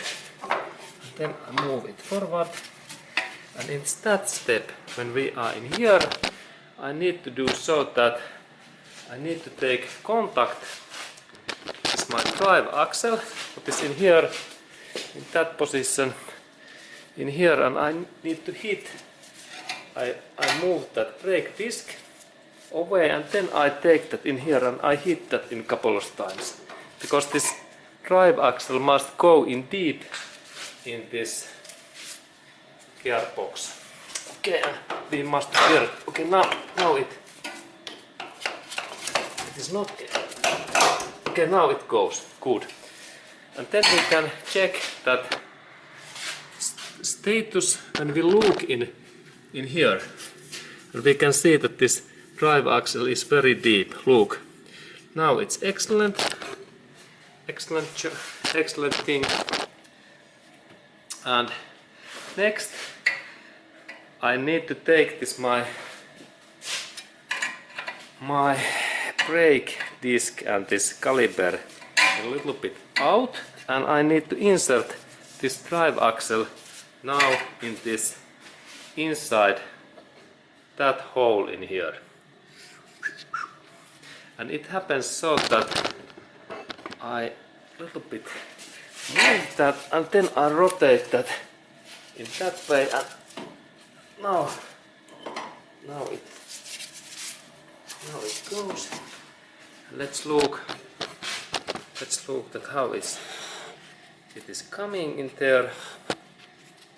It is coming like small bird in this bird house. Small bird's head. And then I rotate that because I like to insert that in this way. Good. And now when we are in that step, it is good to insert this nut in here. This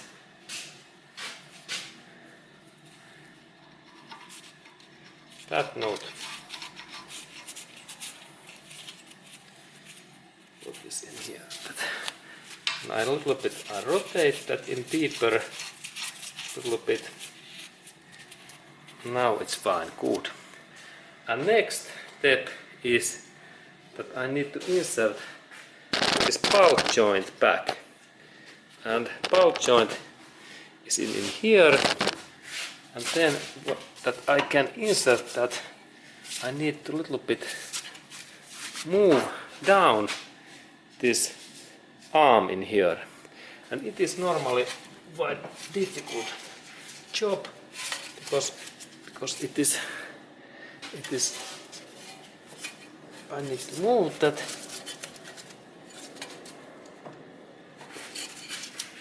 And I take my metallic bar that I can bend down this arm. Okay, now I am planning to insert this bulk joints bolts in here back, and for that job I do so that I have in here this long metallic bar what I insert in here, and then I insert this my tool in here, and then there is this hole where I insert that my tool in that way that it is in here, and then I insert that in directly in that position. Okay, good. And now when this my arm is in there, I little bit break down that, and now it takes. Now this my arm is a little bit lower, and then I believe that I can maybe insert this. I move that brake disc in that direction.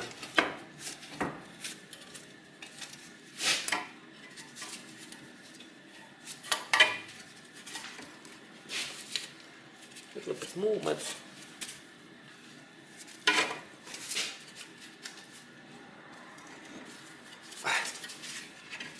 This is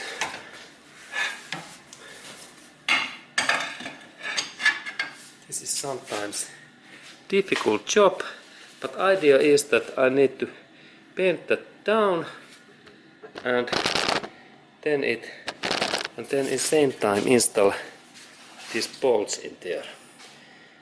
Okay, let's here. This is always so nice job. So nice job. Now I take contact in here. That way.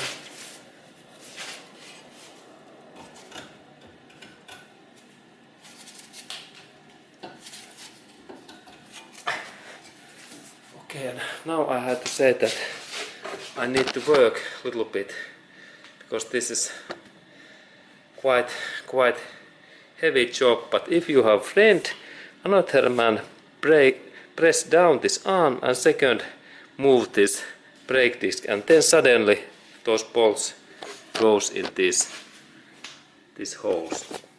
These bolts goes in these holes. Okay, and I work a little bit, and soon these bolts are there. Okay, and now this my metal bar is here, and then I bend that down. These bolts are in here, and now I bend it again. And I bend it again.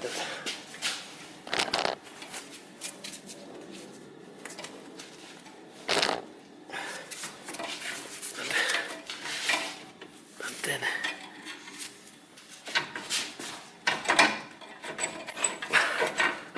okay, and now these bolts are in there. Good. Okay, then I take this my thing away. Okay, difficult job. Okay, and final part is to insert these bolts back and fasten about 80 Newton meters per bolt, and then this drive shaft replace is ready. And drive shaft is back. Okay, and then we continue. Okay, hello and welcome. And next I am planning to show you that how to install this right drive shaft. And there is this our right brake disc. And there is this hole where I am planning to install. And next I do so that I little bit move that my this disc, and I insert my drive shaft in that hole directly in there. And next I take my shaft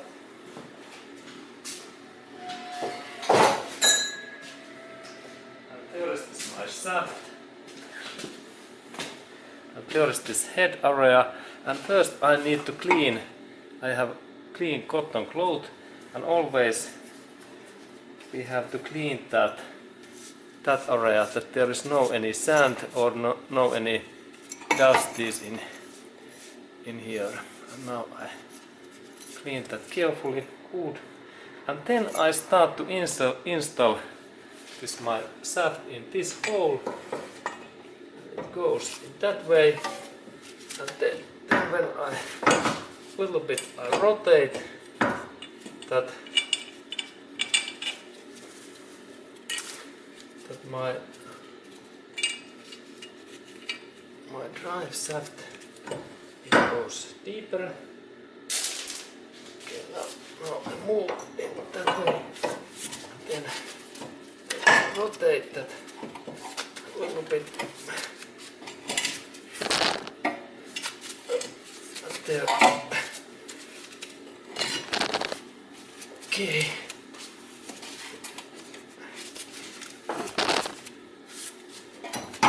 The space is quite small. And now I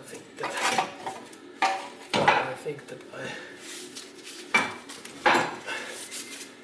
managed to move that. And then when we look in that area, we can see that this shaft is in here, and in that hole I am inserting, and look that support frame position, and there is this my target, and I continue a little bit before I insert that more.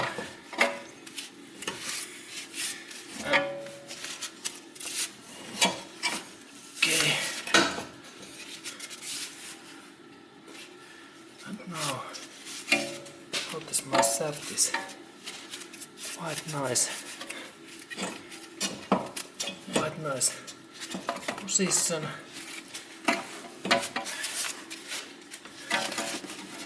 And then I have to a little bit move that my shaft, that it goes in this gearbox hole. Now I take that in here and a little bit. I move that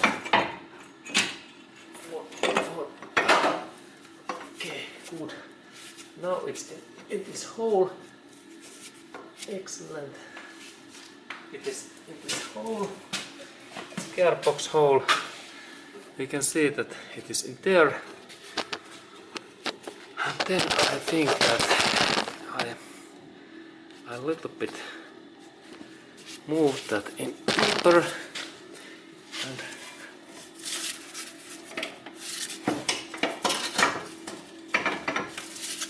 okay. And then I have to set up this drive shaft, this support bar in that kind of position. Look, this in this kind of position is an excellent position, and then I a little bit insert a little bit more that deeper this my shaft. Good. And next I need to move that my shaft so that it goes in their inner in this inside in this gearbox. Okay.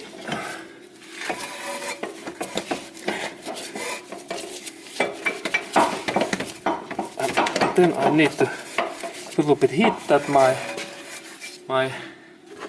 drive shaft that it went deeper in this gearbox. In that way. It's right there. And we can go to look this situation in down area also. What is their status? And we look in there. Okay, and here is this drive shaft. This in that position, and now I need to move that in inner, that it goes in deeper in there.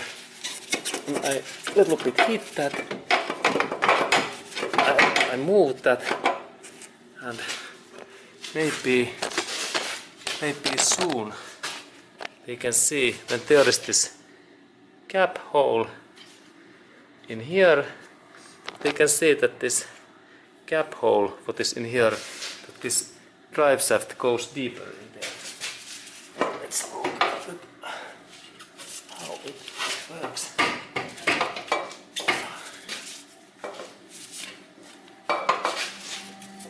Okay.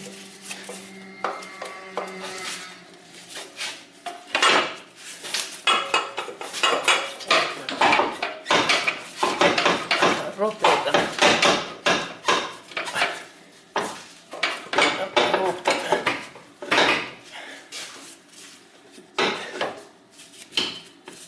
Okay. Okay, and this is a little bit difficult job, but I work a little bit, and I like rotate that drive shaft, and then same time I hit in this direction. Okay, and soon we continue.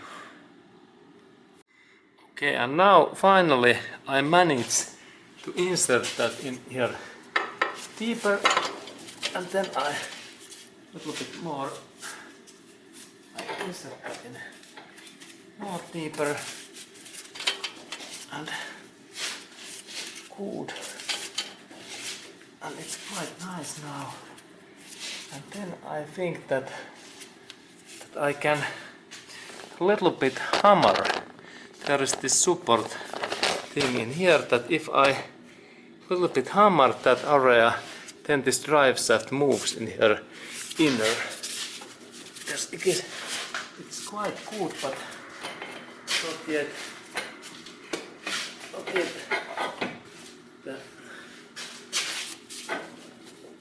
It is not yet totally deep. That I a little bit hammer that area, and then it goes a little bit deeper. Let's look at what happens next. Let's look that area in here. I a little bit hammer that. I take my tool. I have this kind of metallic bar, and there is my hammer, and I hit a little bit this my support frame, and let's look that. Okay, now it moves. Excellent. And this was my idea. What I am doing, that I inserted my metallic thing in here, and then I little bit hammer in that way. And we look in here that I inserted my tool in here, and then a little bit that kind of. Okay, and now it is in position. Excellent. Okay, and then I have next job that I need to insert this support frame bolts back in there, and there is idea also that this frame must be in also very tight between this car engine body in here, and there we can see that there is a little bit, I need to move that little bit, that this drive shaft moves, and this is quite difficult job. Let's look at what happens. I take my metallic this metal bar, and I little bit move that, and especially this upper area is my big worry. I am trying to focus, and it suddenly goes in these holes. There is two metallic pins, and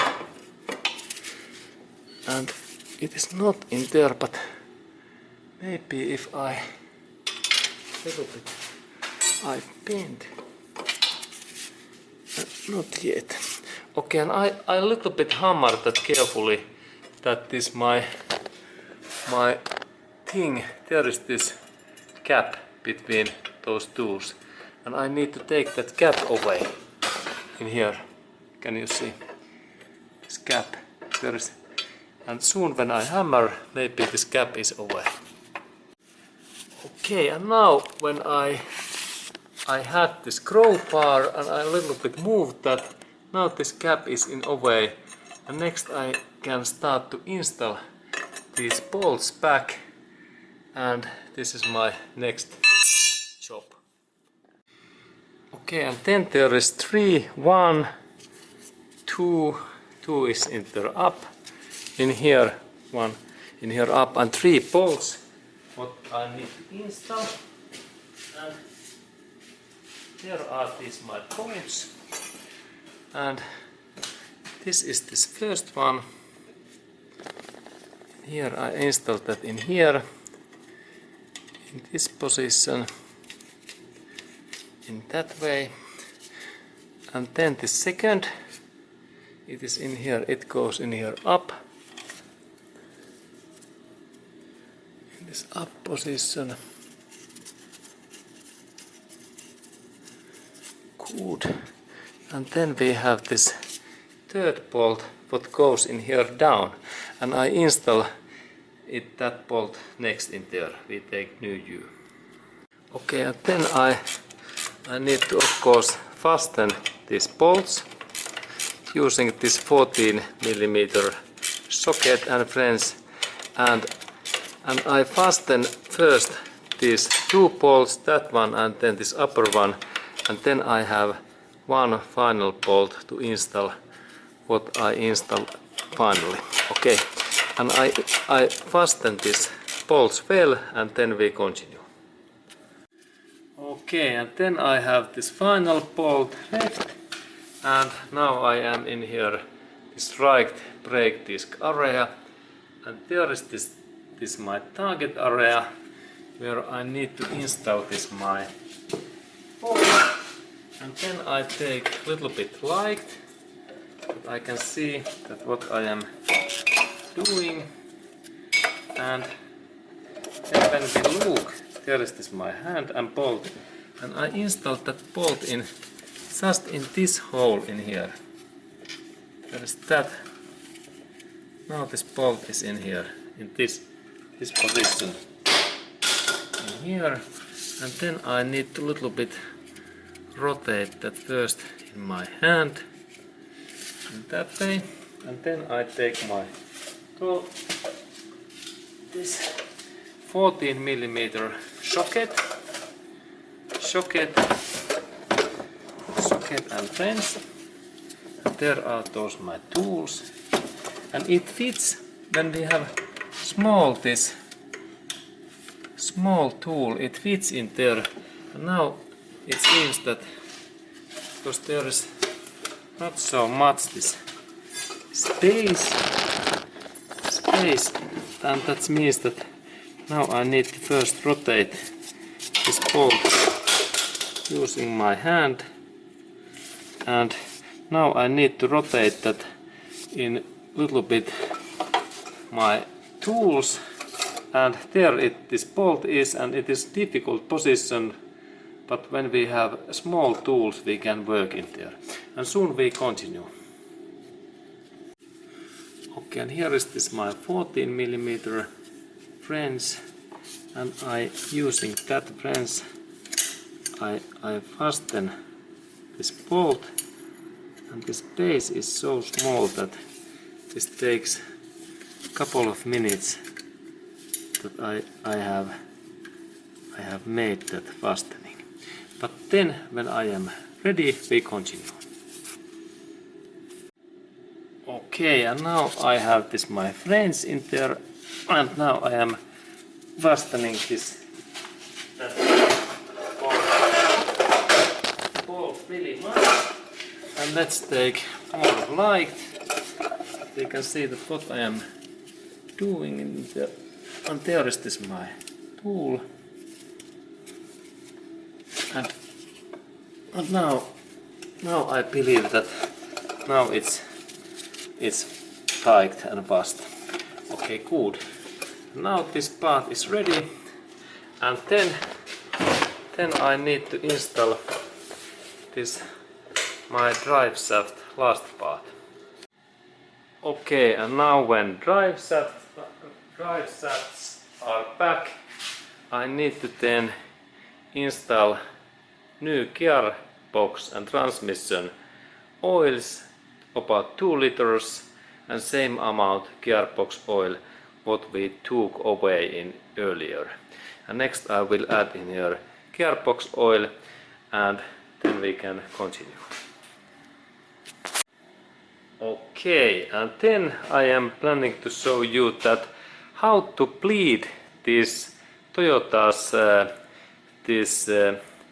clutch. And now we have this fluid clutch, and there is this brake fluid inside these hoses and pipes. And first step is that we need to add in here more this fluid in this canister, and I show that what kind of fluid we need in this Toyota car. This is this TRV Ultra brake fluid, and quality level at least .5. And I opened that cap, and now when we look in there inside, we can see that this is quite empty, this brake fluid canister. And this brake fluid canister, this canister is also this clutch system's fluid canister. Okay, and then I add in there a little bit this fluid, and I open my bottles. And remember, this brake fluid is very harmful poison liquid, and if we use gloves and do not ever touch this liquid, it is very poisonous. And now I add that so much that this is full. Good, a little bit more. Okay, then we can go to check that how much there is this fluid. Now it's full. It is full and good, and then I insert that cap. and cap is there, good. And then we go to look that fluid bolt, and there we have then this clutch hoses where this brake fluid goes, and there this bolt is this bleeding bolt, and I need to take next 8mm socket that I can open that, and I go to take that tool next. Okay, and now I have this 8mm flange, and it fits in here, and this bolt opens so when I rotate that in this direction.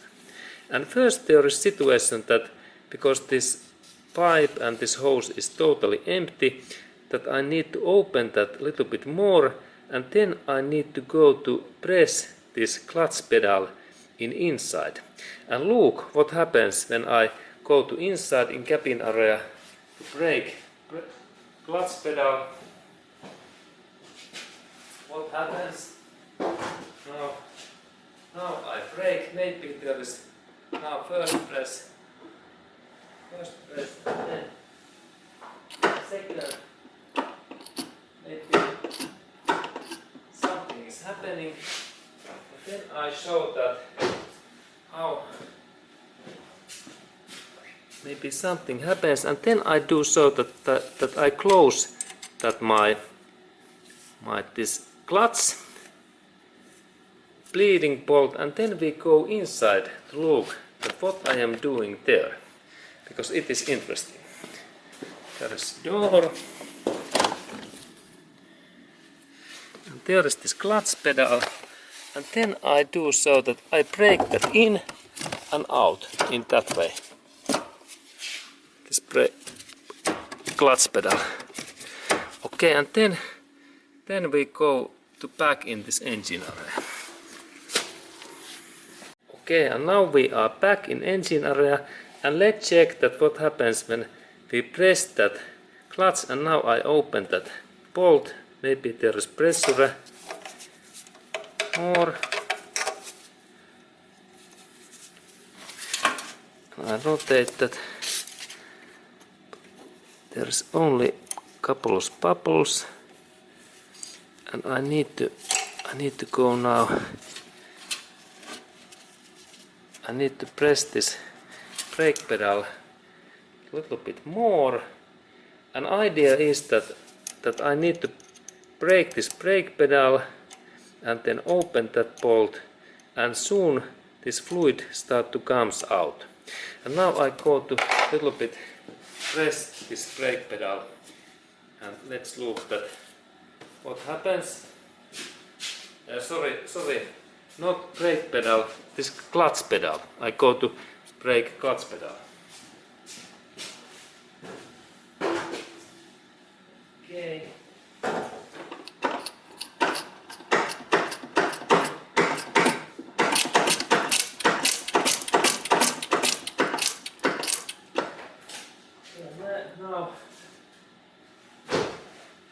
Now I believe that something fluid is coming out, and now I tap.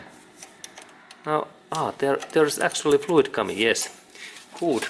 Now I close that bolt that way. Good.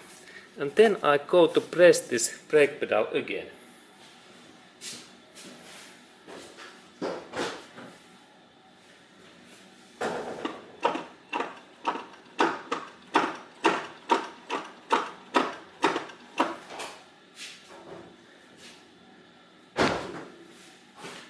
Okay, and now this brake pedal is very hard, and I little bit open that again.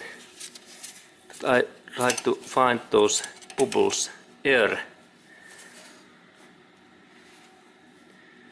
There is no any air in there. Interesting. And then we go to inside. Okay, and now when I have closed that bleeding bolt, clutch bleeding bolt, we can go to inside area, and before of that we check that we have enough fluid, and then we go into the inner. Now I have more light, and now I notice that this my clutch is okay. It is like pressurized. Okay, and now clutch it has been bleed, and if there is any issues we can re-bleed that. But this is this bleeding, and then we continue. Okay, and now clutch it has been bleed, and final step in this my job is that I need to install this wheel back, and I need to fasten these central bolts. What is in here? This bolt in here. And this is and I have to fasten these bolts really tight, about 200 Newton meters, and I will do that next. But before of that I install wheel wheel on in those bolts, and then I fasten this bolt, and I will do that wheel installation next. Okay, and now I am installing this wheel back, and then when wheel is back, I can fasten this central nut. First I install these bolts in there. Okay, and then when I have installed bolts, we can continue. Okay, and now I have fastened these wheel bolts, and then I lift down this my car body, and then this wheel take contact to ground, and then I can fasten this central bolt. I will do that.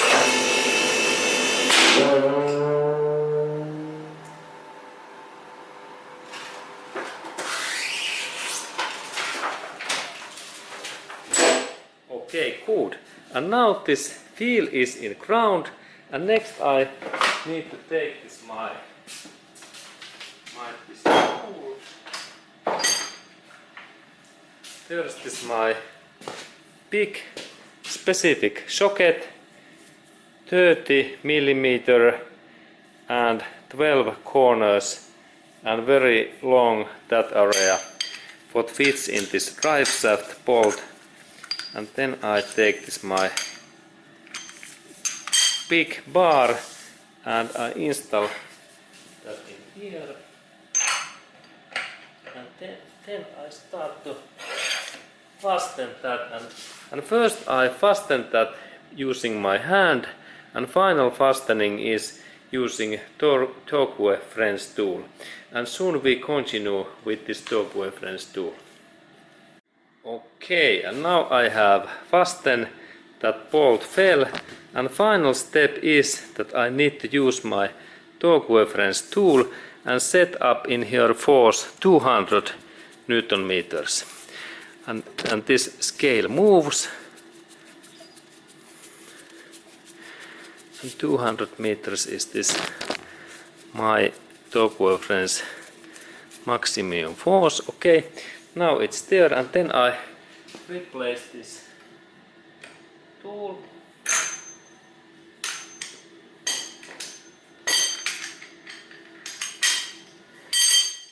Here is this my tool, and I insert that in this my torque French,